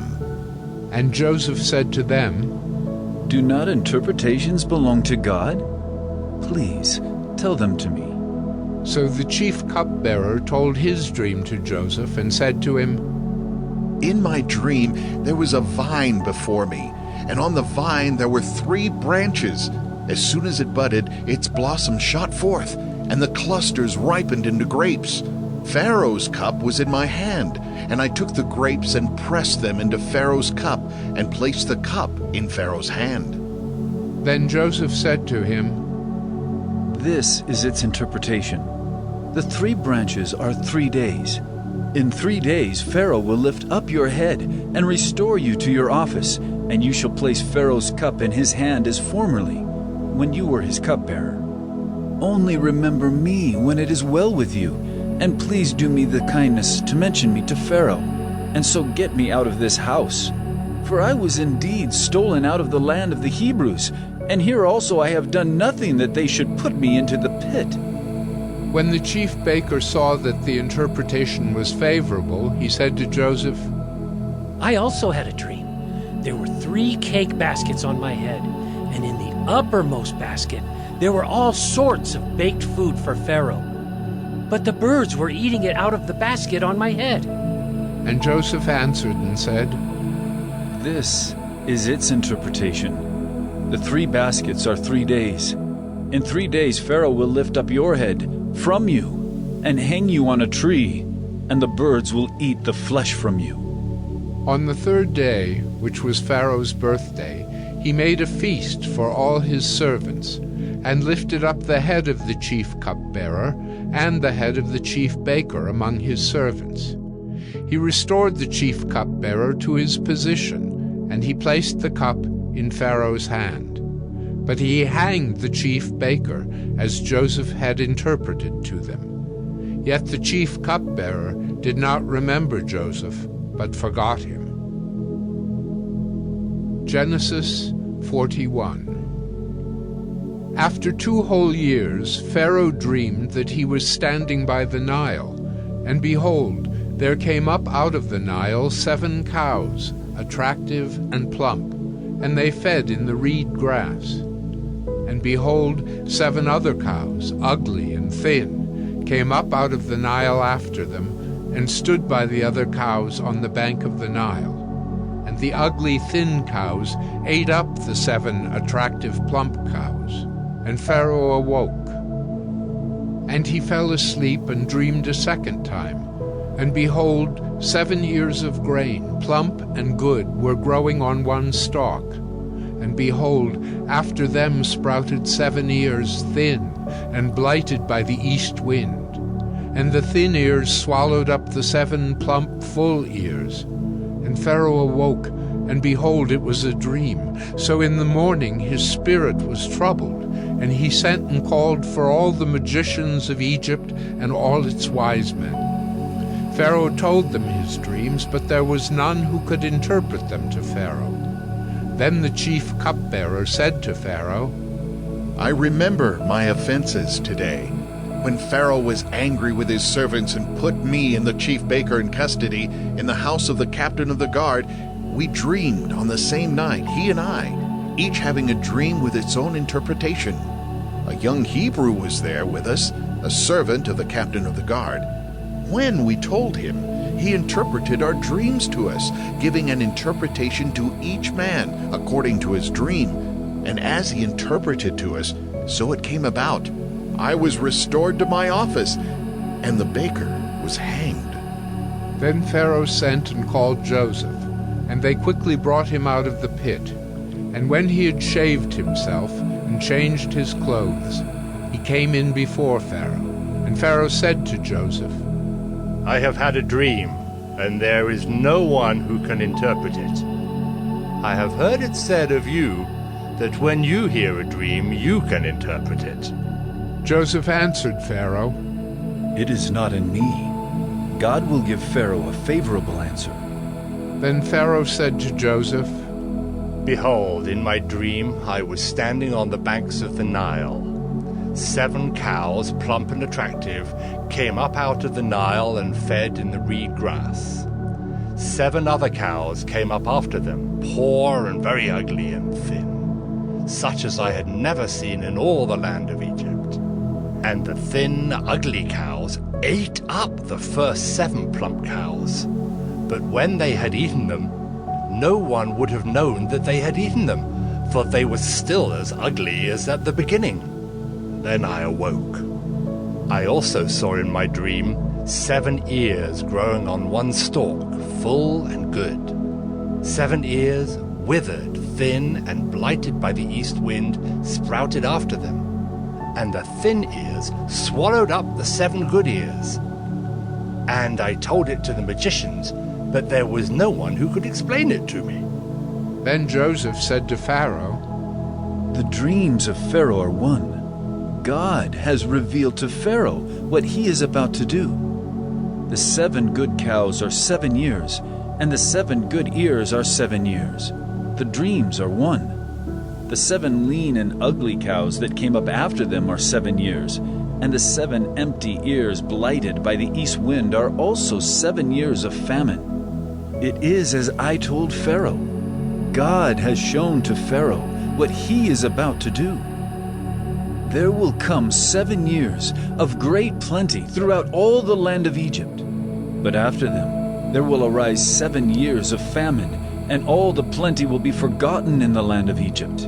The famine will consume the land, and the plenty will be unknown in the land by reason of the famine that will follow, for it will be very severe. And the doubling of Pharaoh's dream means that the thing is fixed by God, and God will shortly bring it about. Now, therefore, let Pharaoh select a discerning and wise man, and set him over the land of Egypt. Let Pharaoh proceed to appoint overseers over the land and take 1/5 of the produce of the land of Egypt during the 7 plentiful years. And let them gather all the food of these good years that are coming, and store up grain under the authority of Pharaoh for food in the cities, and let them keep it. That food shall be a reserve for the land against the 7 years of famine that are to occur in the land of Egypt, so that the land may not perish through the famine. This proposal pleased Pharaoh and all his servants. And Pharaoh said to his servants, Can we find a man like this, in whom is the Spirit of God? Then Pharaoh said to Joseph, Since God has shown you all this, there is none so discerning and wise as you are. You shall be over my house, and all my people shall order themselves as you command. Only as regards the throne will I be greater than you. And Pharaoh said to Joseph, See, I have set you over all the land of Egypt. Then Pharaoh took his signet ring from his hand and put it on Joseph's hand, and clothed him in garments of fine linen, and put a gold chain about his neck. And he made him ride in his 2nd chariot, and they called out before him, Bow the knee! Thus he set him over all the land of Egypt. Moreover, Pharaoh said to Joseph, I am Pharaoh, and without your consent, no one shall lift up hand or foot in all the land of Egypt. And Pharaoh called Joseph's name Zaphanath-Paneah, and he gave him in marriage Asenath, the daughter of Potipherah, priest of On. So Joseph went out over the land of Egypt. Joseph was 30 years old when he entered the service of Pharaoh, king of Egypt. And Joseph went out from the presence of Pharaoh and went through all the land of Egypt. During the 7 plentiful years the earth produced abundantly, And he gathered up all the food of these 7 years, which occurred in the land of Egypt, and put the food in the cities. He put in every city the food from the fields around it. And Joseph stored up grain in great abundance, like the sand of the sea, until he ceased to measure it, for it could not be measured. Before the year of famine came, 2 sons were born to Joseph. Asenath, the daughter of Potipherah, priest of On, bore them to him. Joseph called the name of the firstborn Manasseh. For, he said, God has made me forget all my hardship and all my father's house. The name of the second he called Ephraim. For God has made me fruitful in the land of my affliction. The 7 years of plenty that occurred in the land of Egypt came to an end, and the 7 years of famine began to come, as Joseph had said. There was famine in all lands, but in all the land of Egypt there was bread. When all the land of Egypt was famished, the people cried to Pharaoh for bread. Pharaoh said to all the Egyptians, "Go to Joseph. What he says to you, do." So when the famine had spread over all the land, Joseph opened all the storehouses and sold to the Egyptians, for the famine was severe in the land of Egypt. Moreover, all the earth came to Egypt to Joseph to buy grain, because the famine was severe over all the earth. Genesis 42. When Jacob learned that there was grain for sale in Egypt, he said to his sons, "Why do you look at one another?" And he said, "Behold, I have heard that there is grain for sale in Egypt. Go down and buy grain for us there, that we may live and not die." So 10 of Joseph's brothers went down to buy grain in Egypt. But Jacob did not send Benjamin, Joseph's brother, with his brothers, for he feared that harm might happen to him. Thus the sons of Israel came to buy among the others who came, for the famine was in the land of Canaan. Now Joseph was governor over the land. He was the one who sold to all the people of the land. And Joseph's brothers came and bowed themselves before him with their faces to the ground. Joseph saw his brothers and recognized them, but he treated them like strangers and spoke roughly to them. "Where do you come from?" he said. They said, "From the land of Canaan, to buy food." And Joseph recognized his brothers, but they did not recognize him. And Joseph remembered the dreams that he had dreamed of them. And he said to them, "You are spies. You have come to see the nakedness of the land." They said to him, "No, my lord, your servants have come to buy food. We are all sons of one man. We are honest men. Your servants have never been spies." He said to them, "No, it is the nakedness of the land that you have come to see." And they said, "We, your servants, are 12 brothers, the sons of one man in the land of Canaan. And behold, the youngest is this day with our father, and one is no more." But Joseph said to them, "It is as I said to you. You are spies. By this you shall be tested. By the life of Pharaoh, you shall not go from this place unless your youngest brother comes here. Send one of you, and let him bring your brother, while you remain confined, that your words may be tested, whether there is truth in you, or else, by the life of Pharaoh, surely you are spies." And he put them all together in custody for 3 days. On the 3rd day Joseph said to them, "Do this, and you will live, for I fear God. If you are honest men, let one of your brothers remain confined, where you are in custody, and let the rest go and carry grain for the famine of your households. And bring your youngest brother to me, so your words will be verified, and you shall not die." And they did so. Then they said to one another, "In truth we are guilty concerning our brother. in that we saw the distress of his soul when he begged us and we did not listen. That is why this distress has come upon us. And Reuben answered them, Did I not tell you not to sin against the boy? But you did not listen. So now there comes a reckoning for his blood. They did not know that Joseph understood them, for there was an interpreter between them. Then he turned away from them and wept. And he returned to them and spoke to them. And he took Simeon from them and bound him before their eyes. And Joseph gave orders to fill their bags with grain, and to replace every man's money in his sack, and to give them provisions for the journey. This was done for them. Then they loaded their donkeys with their grain and departed. And as one of them opened his sack to give his donkey fodder at the lodging place, he saw his money in the mouth of his sack. He said to his brothers, My money has been put back. Here it is in the mouth of my sack.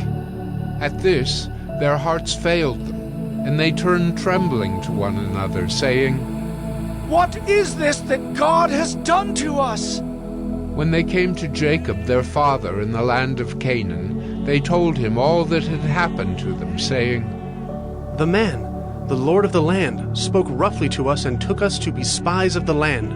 But we said to him, We are honest men. We have never been spies. We are 12 brothers, sons of our father. One is no more, and the youngest is this day with our father in the land of Canaan. Then the man, the Lord of the land, said to us, By this I shall know that you are honest men. Leave one of your brothers with me, and take grain for the famine of your households, and go your way. Bring your youngest brother to me, then I shall know that you are not spies, but honest men, and I will deliver your brother to you, and you shall trade in the land. As they emptied their sacks, behold, every man's bundle of money was in his sack. And when they and their father saw their bundles of money, they were afraid. And Jacob their father said to them, You have bereaved me of my children. Joseph is no more, and Simeon is no more. And now you would take Benjamin? All this has come against me. Then Reuben said to his father, Kill my 2 sons if I do not bring him back to you. Put him in my hands, and I will bring him back to you.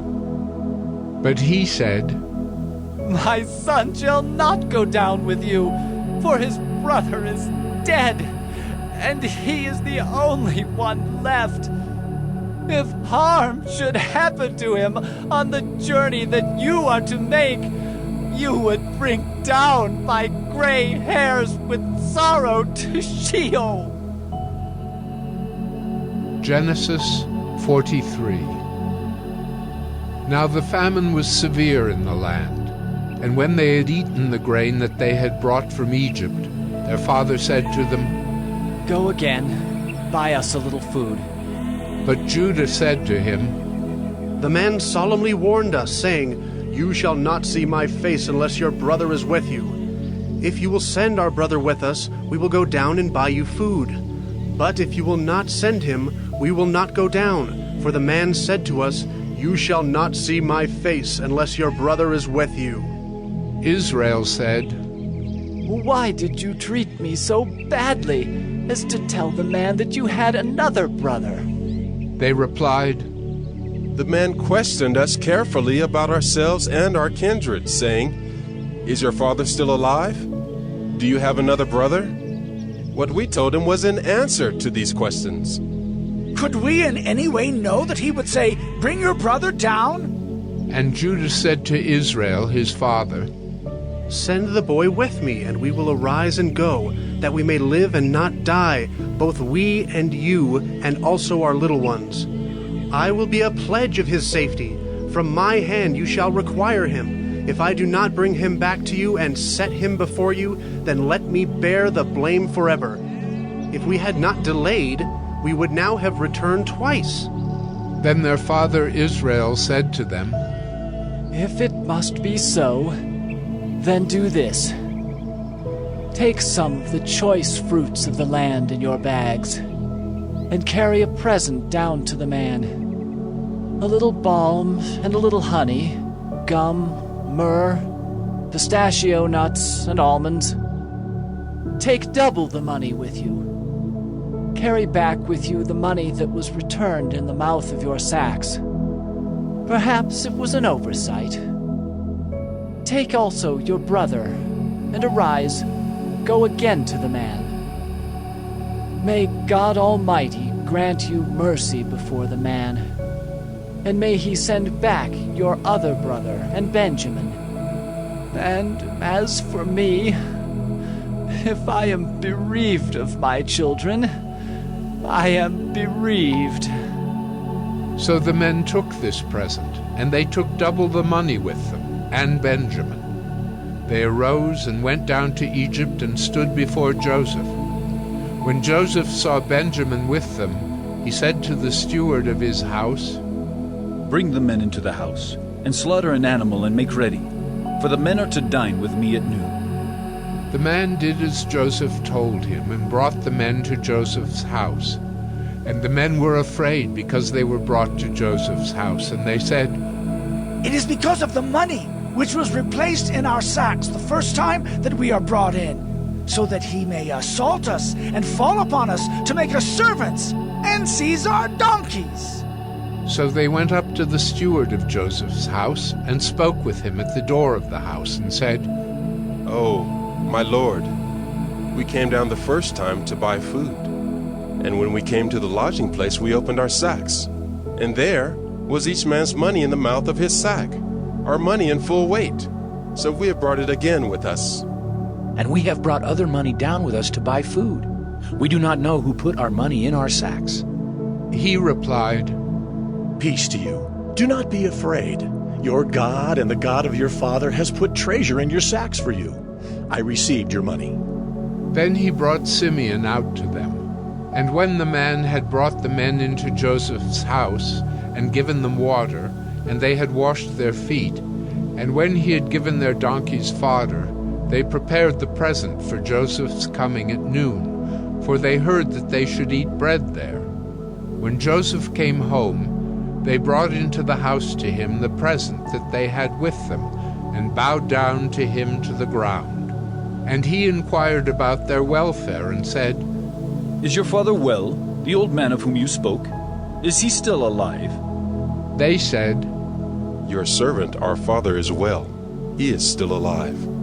And they bowed their heads and prostrated themselves. And he lifted up his eyes and saw his brother Benjamin, his mother's son, and said, "Is this your youngest brother, of whom you spoke to me? God be gracious to you, my son." Then Joseph hurried out, for his compassion grew warm for his brother, and he sought a place to weep. And he entered his chamber and wept there.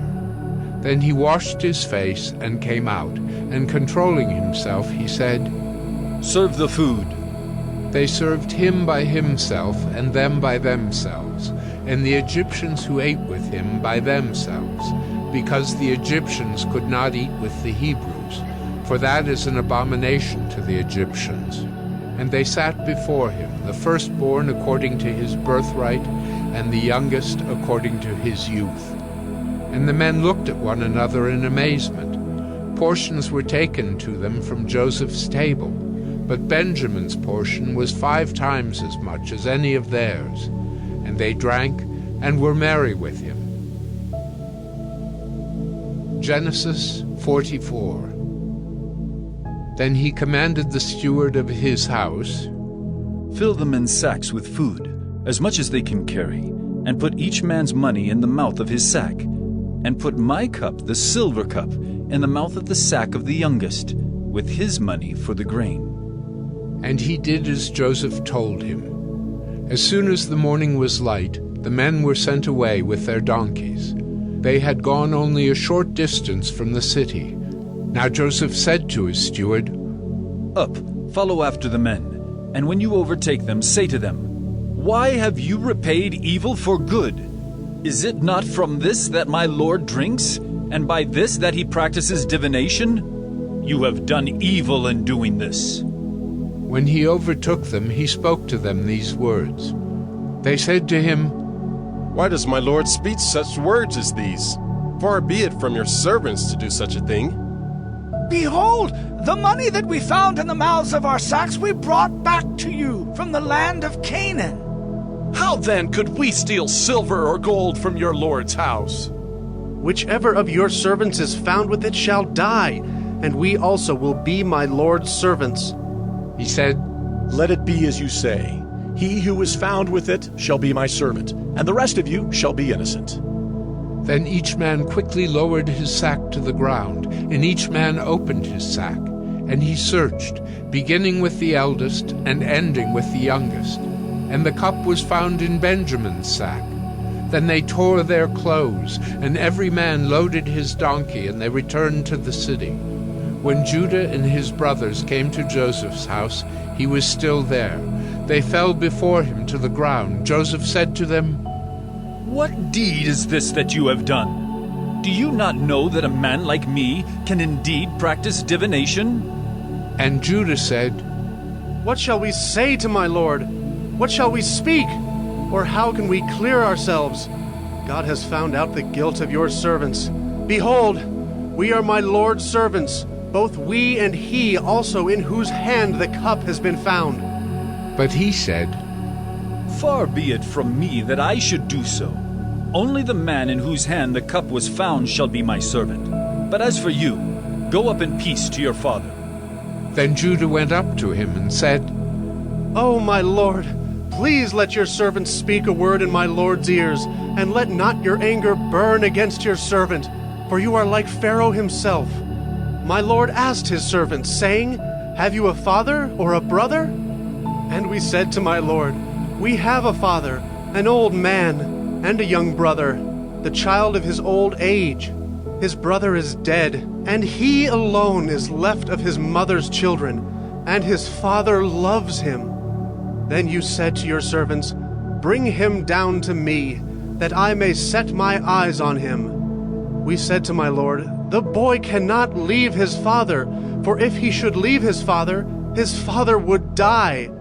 Then you said to your servants, Unless your youngest brother comes down with you, you shall not see my face again. When we went back to your servant my father, we told him the words of my lord. And when our father said, Go again, buy us a little food, we said, We cannot go down. If our youngest brother goes with us, then we will go down. For we cannot see the man's face unless our youngest brother is with us. Then your servant my father said to us, You know that my wife bore me 2 sons. One left me, and I said, Surely he has been torn to pieces, and I have never seen him since. If you take this one also from me, and harm happens to him, you will bring down my gray hairs in evil to Sheol. Now therefore, as soon as I come to your servant my father, and the boy is not with us, then as his life is bound up in the boy's life, as soon as he sees that the boy is not with us, he will die, and your servants will bring down the gray hairs of your servant our father with sorrow to Sheol. For your servant became a pledge of safety for the boy to my father, saying, If I do not bring him back to you, then I shall bear the blame before my father all my life. Now therefore, please let your servant remain instead of the boy as a servant to my lord, and let the boy go back with his brothers. For how can I go back to my father if the boy is not with me? I fear to see the evil that would find my father. Genesis 45. Then Joseph could not control himself before all those who stood by him. He cried, Make everyone go out from me. So no one stayed with him when Joseph made himself known to his brothers. And he wept aloud, so that the Egyptians heard it, and the household of Pharaoh heard it. And Joseph said to his brothers, I am Joseph. Is my father still alive?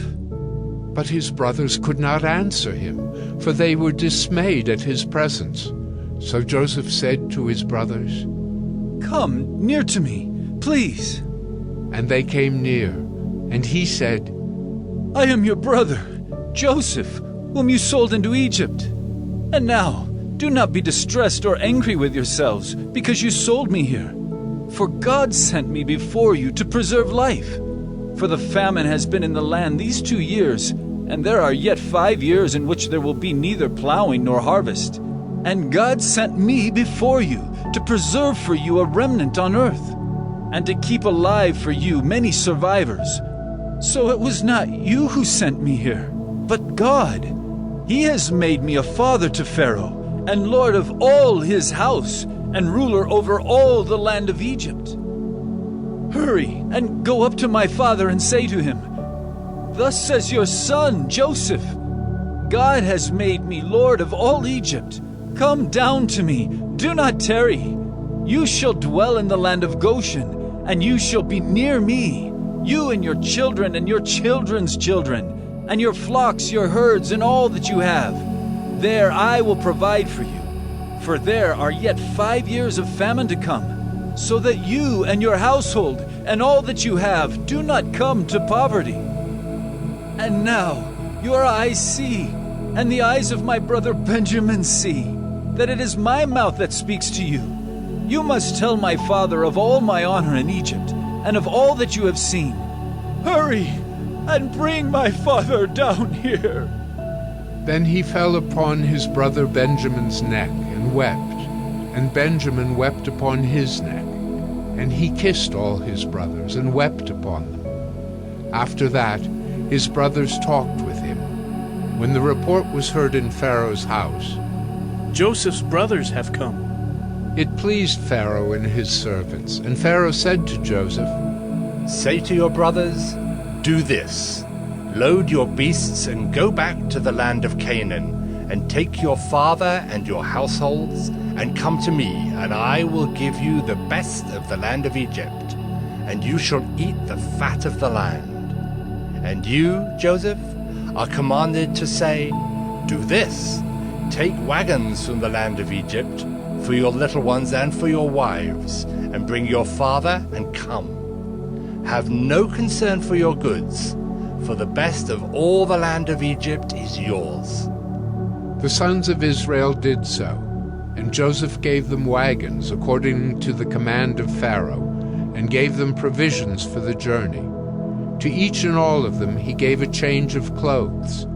But to Benjamin he gave 300 shekels of silver and 5 changes of clothes.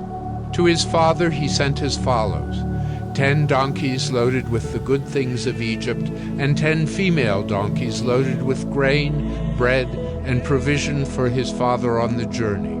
Then he sent his brothers away, and as they departed he said to them, "Do not quarrel on the way." So they went up out of Egypt and came to the land of Canaan, to their father Jacob. And they told him, "Joseph is still alive, and he is ruler over all the land of Egypt." And his heart became numb, for he did not believe them. But when they told him all the words of Joseph, which he had said to them, and when he saw the wagons that Joseph had sent to carry him, the spirit of their father Jacob revived. And Israel said, "It is enough! Joseph, my son, is still alive! I will go and see him before I die." Genesis 46. So Israel took his journey with all that he had, and came to Beersheba, and offered sacrifices to the God of his father Isaac. And God spoke to Israel in visions of the night, and said, "Jacob, Jacob." And he said, "Here am I." Then he said, "I am God, the God of your father. Do not be afraid to go down to Egypt, for there I will make you into a great nation. I myself will go down with you to Egypt, and I will also bring you up again, and Joseph's hand shall close your eyes." Then Jacob set out from Beersheba. The sons of Israel carried Jacob their father, their little ones, and their wives in the wagons that Pharaoh had sent to carry them. They also took their livestock and their goods, which they had gained in the land of Canaan, and came into Egypt. Jacob and all his offspring with him, his sons and his sons' sons with him, his daughters and his sons' daughters. All his offspring he brought with him into Egypt. Now these are the names of the descendants of Israel who came into Egypt, Jacob and his sons. Reuben, Jacob's firstborn, and the sons of Reuben, Hanok, Palu, Hezron, and Carmi.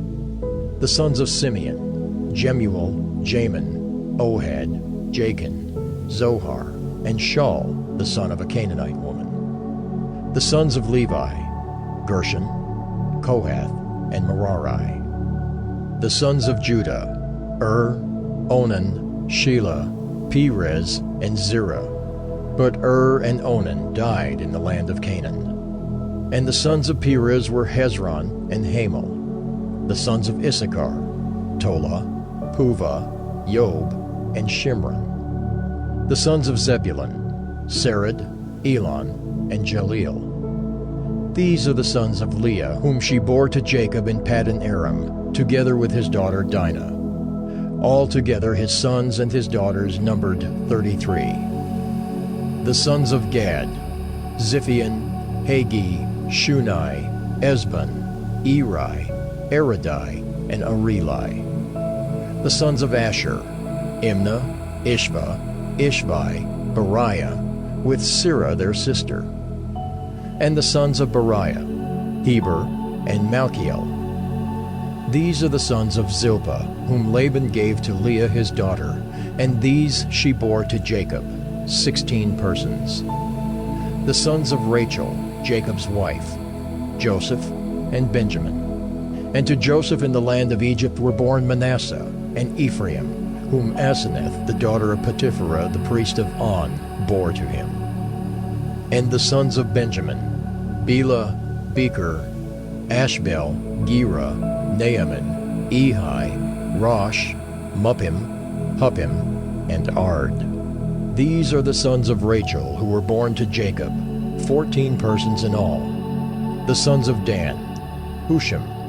The sons of Naphtali, Jaziel, Gunai, Jezer, and Shillem. These are the sons of Bilhah, whom Laban gave to Rachel his daughter, and these she bore to Jacob, 7 persons in all. All the persons belonging to Jacob who came into Egypt, who were his own descendants, not including Jacob's sons' wives, were 66 persons in all. And the sons of Joseph, who were born to him in Egypt, were 2. All the persons of the house of Jacob who came into Egypt were 70. He had sent Judah ahead of him to Joseph to show the way before him in Goshen, and they came into the land of Goshen. Then Joseph prepared his chariot and went up to meet Israel his father in Goshen. He presented himself to him and fell on his neck and wept on his neck a good while.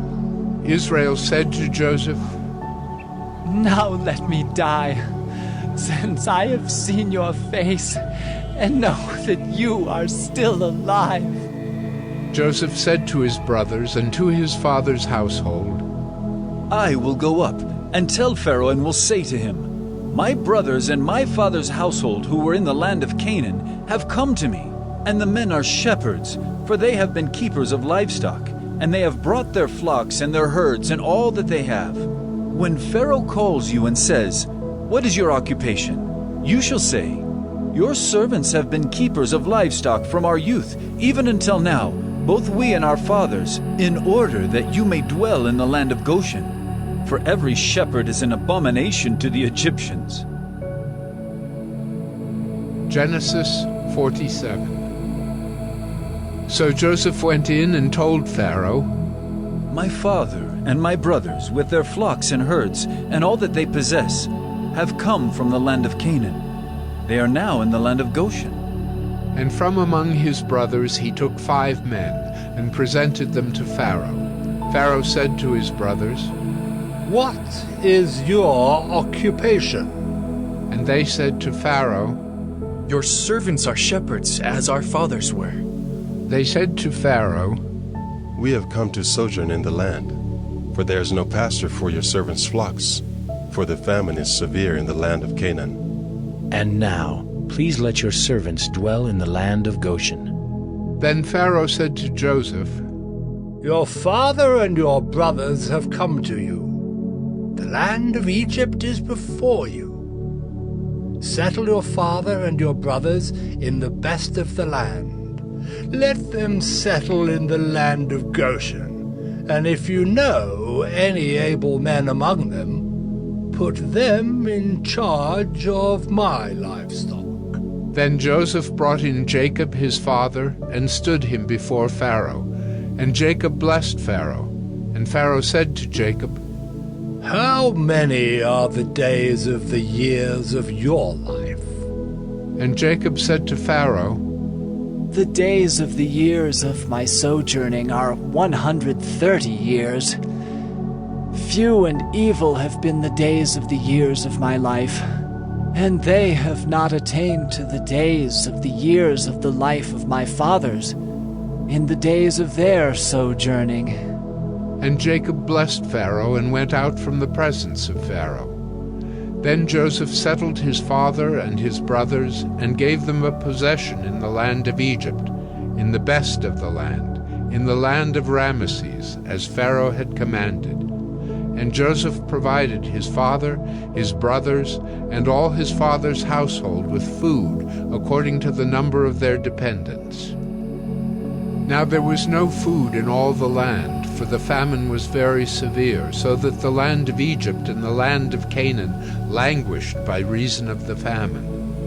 And Joseph gathered up all the money that was found in the land of Egypt and in the land of Canaan, in exchange for the grain that they bought. And Joseph brought the money into Pharaoh's house. And when the money was all spent in the land of Egypt and in the land of Canaan, all the Egyptians came to Joseph and said, Give us food! Why should we die before your eyes? For our money is gone. And Joseph answered, Give your livestock, and I will give you food in exchange for your livestock, if your money is gone. So they brought their livestock to Joseph, and Joseph gave them food in exchange for the horses, the flocks, the herds, and the donkeys. He supplied them with food in exchange for all their livestock that year. And when that year was ended, they came to him the following year and said to him, We will not hide from my lord that our money is all spent. The herds of livestock are my lord's. There is nothing left in the sight of my lord but our bodies and our land. Why should we die before your eyes, both we and our land? Buy us and our land for food, and we with our land will be servants to Pharaoh, and give us seed that we may live and not die, and that the land may not be desolate. So Joseph bought all the land of Egypt for Pharaoh, for all the Egyptians sold their fields because the famine was severe on them. The land became Pharaoh's. As for the people, he made servants of them from one end of Egypt to the other. Only the land of the priests he did not buy, for the priests had a fixed allowance from Pharaoh, and lived on the allowance that Pharaoh gave them. Therefore they did not sell their land. Then Joseph said to the people, Behold, I have this day bought you and your land for Pharaoh. Now here is seed for you, and you shall sow the land. And at the harvests you shall give 1/5 to Pharaoh, and 4/5 shall be your own, as seed for the field, and as food for yourselves and your households, and as food for your little ones. And they said, You have saved our lives! May it please my lord, we will be servants to Pharaoh! So Joseph made it a statute concerning the land of Egypt, and it stands to this day, that Pharaoh should have the 5th. The land of the priests alone did not become Pharaoh's. Thus Israel settled in the land of Egypt, in the land of Goshen, and they gained possessions in it, and were fruitful and multiplied greatly. And Jacob lived in the land of Egypt 17 years. So the days of Jacob, the years of his life, were 147 years. And when the time drew near that Israel must die, he called his son Joseph and said to him, "If now I have found favor in your sight, put your hand under my thigh and promise to deal kindly and truly with me. Do not bury me in Egypt, but let me lie with my fathers. Carry me out of Egypt and bury me in their burying place." He answered, "I will do as you have said." And he said, "Swear to me." And he swore to him. Then Israel bowed himself upon the head of his bed. Genesis 48. After this, Joseph was told, "Behold, your father is ill." So he took with him his 2 sons, Manasseh and Ephraim. And it was told to Jacob, "Your son Joseph has come to you." Then Israel summoned his strength and sat up in bed. And Jacob said to Joseph, God Almighty appeared to me at Luz in the land of Canaan, and blessed me, and said to me, Behold, I will make you fruitful and multiply you, and I will make of you a company of peoples, and will give this land to your offspring after you for an everlasting possession. And now your 2 sons, who were born to you in the land of Egypt before I came to you in Egypt, are mine. Ephraim and Manasseh shall be mine, as Reuben and Simeon are, and the children that you fathered after them shall be yours. They shall be called by the name of their brothers in their inheritance. As for me, when I came from Paddan, to my sorrow, Rachel died in the land of Canaan on the way, when there was still some distance to go to Ephrath, and I buried her there on the way to Ephrath. That is Bethlehem. When Israel saw Joseph's sons, he said, Who are these? Joseph said to his father, They are my sons, whom God has given me here. And he said, Bring them to me, please, that I may bless them. Now the eyes of Israel were dim with age, so that he could not see. So Joseph brought them near him, and he kissed them and embraced them. And Israel said to Joseph, I never expected to see your face. And behold, God has let me see your offspring also. Then Joseph removed them from his knees, and he bowed himself with his face to the earth.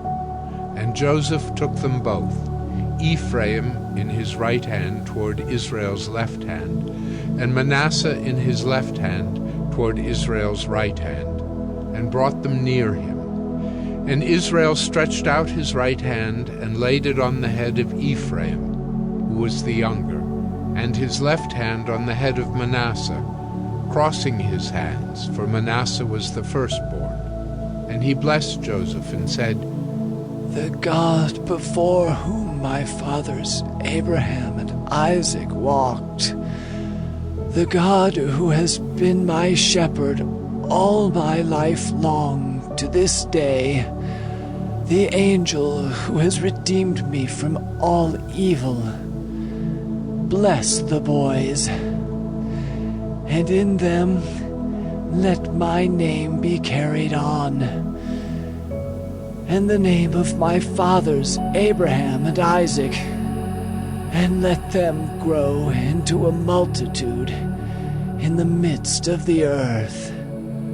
When Joseph saw that his father laid his right hand on the head of Ephraim, it displeased him, and he took his father's hand to move it from Ephraim's head to Manasseh's head. And Joseph said to his father, "Not this way, my father, since this one is the firstborn. Put your right hand on his head." But his father refused and said, I know, my son, I know. He also shall become a people, and he also shall be great.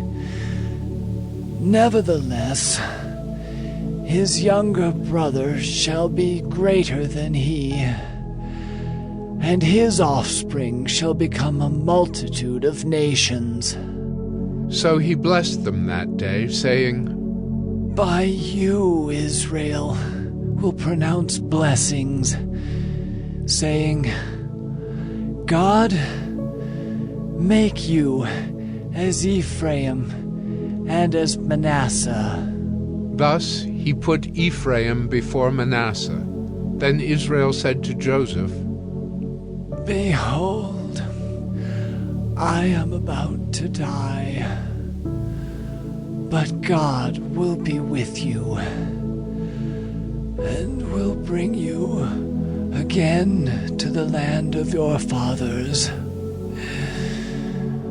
Moreover, I have given to you, rather than to your brothers, one mountain slope that I took from the hand of the Amorites with my sword and with my bow.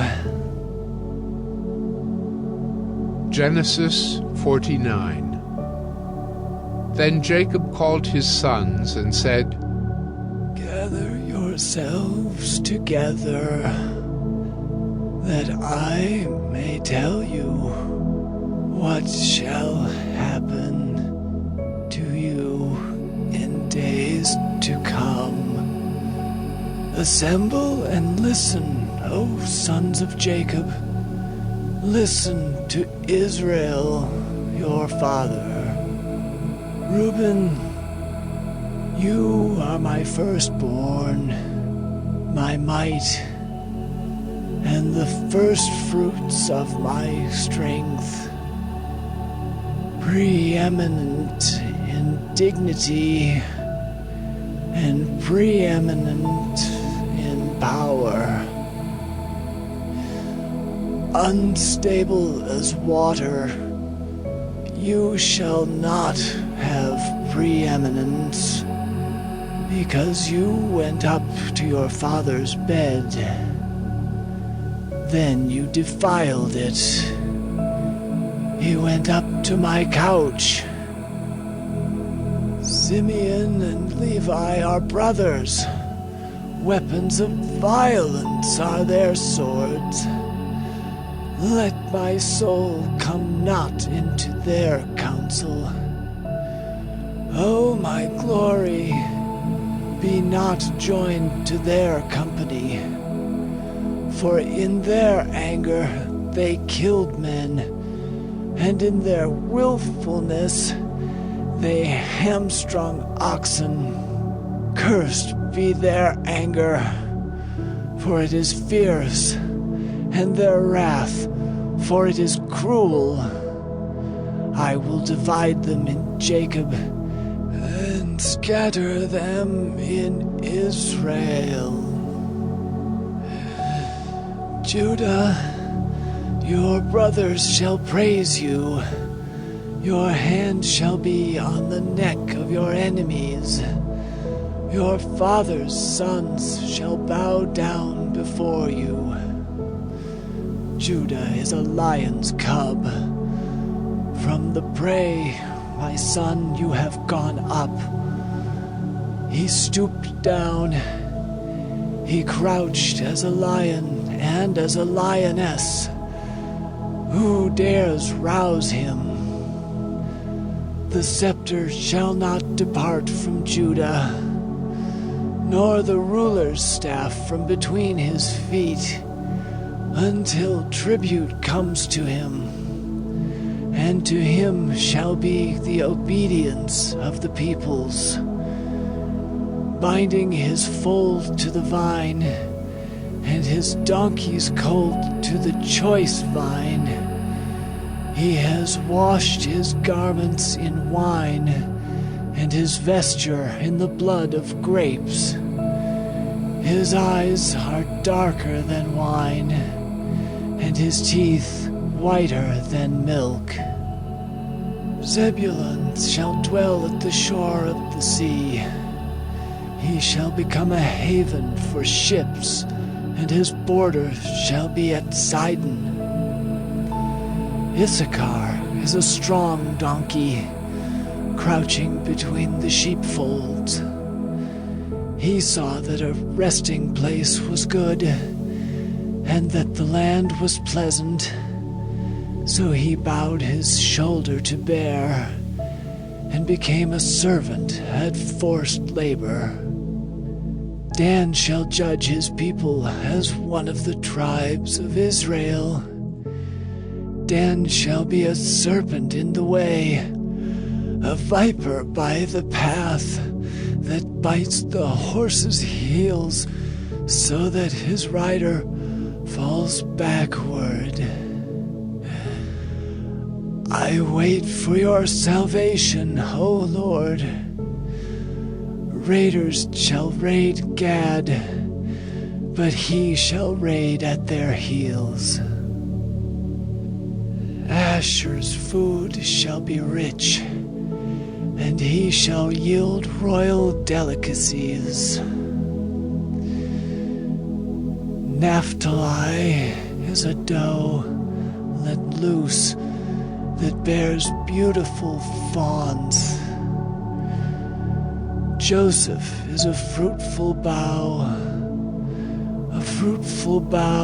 by a spring. His branches run over the wall. The archers bitterly attacked him, shot at him, and harassed him severely.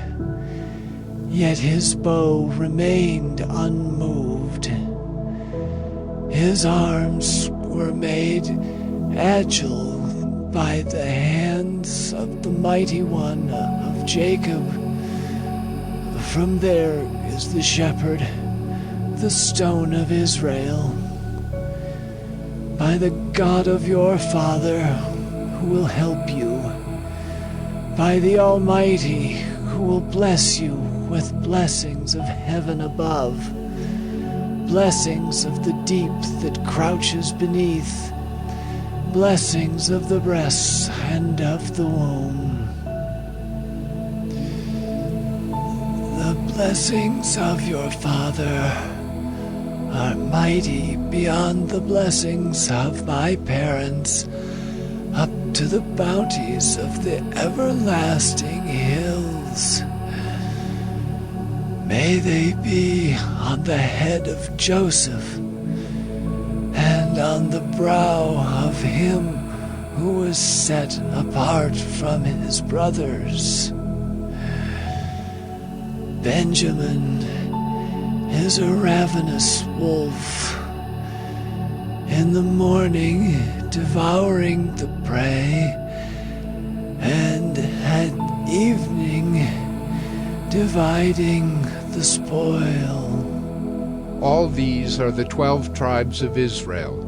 This is what their father said to them as he blessed them, blessing each with the blessing suitable to him.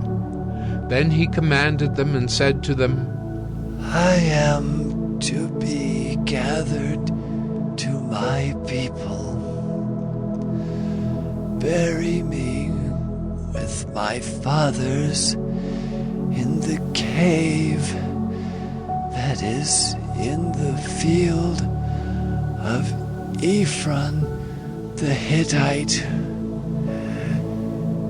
in the cave that is in the field at Machpelah, to the east of Mamre, in the land of Canaan.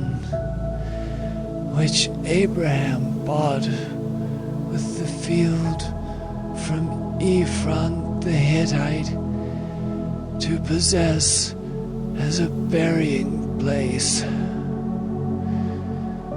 There they buried Abraham and Sarah his wife. There they buried Isaac and Rebekah his wife. And there I buried Leah. The field and the cave that is in it were bought from the Hittites. When Jacob finished commanding his sons, he drew up his feet into the bed and breathed his last and was gathered to his people. Genesis 50. Then Joseph fell on his father's face and wept over him and kissed him. And Joseph commanded his servants the physicians to embalm his father.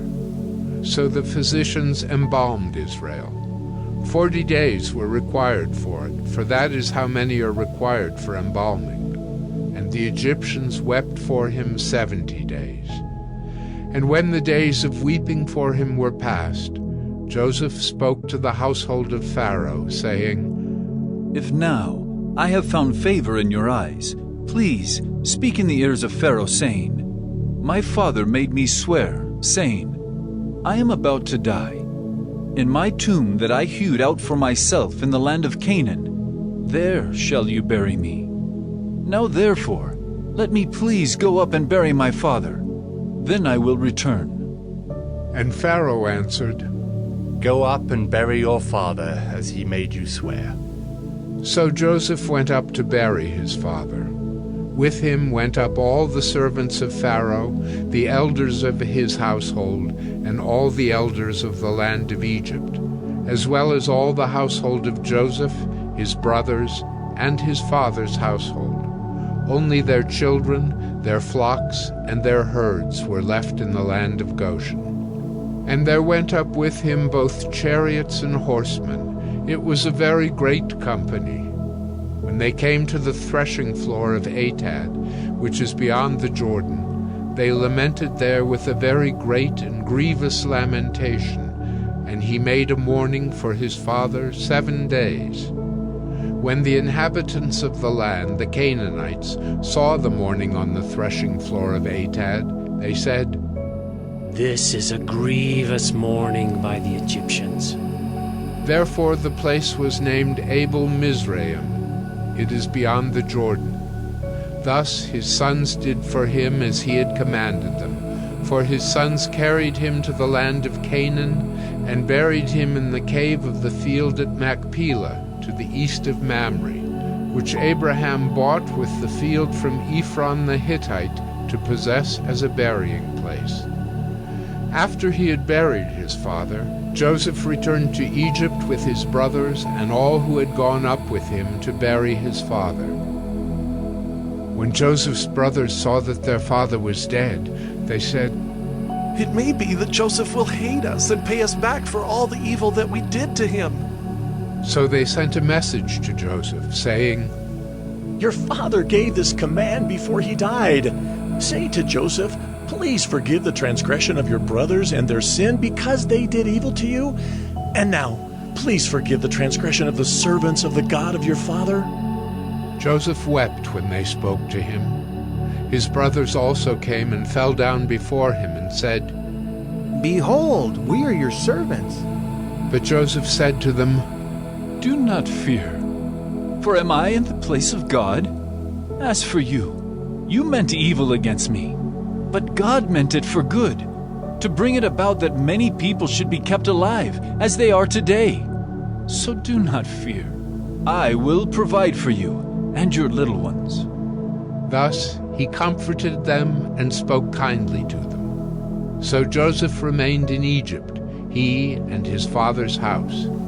Joseph lived 110 years, and Joseph saw Ephraim's children of the 3rd generation. The children also of Machir, the son of Manasseh, were counted as Joseph's own. And Joseph said to his brothers, I am about to die, but God will visit you and bring you up out of this land, to the land that he swore to Abraham, to Isaac, and to Jacob. Then Joseph made the sons of Israel swear, saying, God will surely visit you, and you shall carry up my bones from here. So Joseph died, being 110 years old. They embalmed him, and he was put in a coffin in Egypt.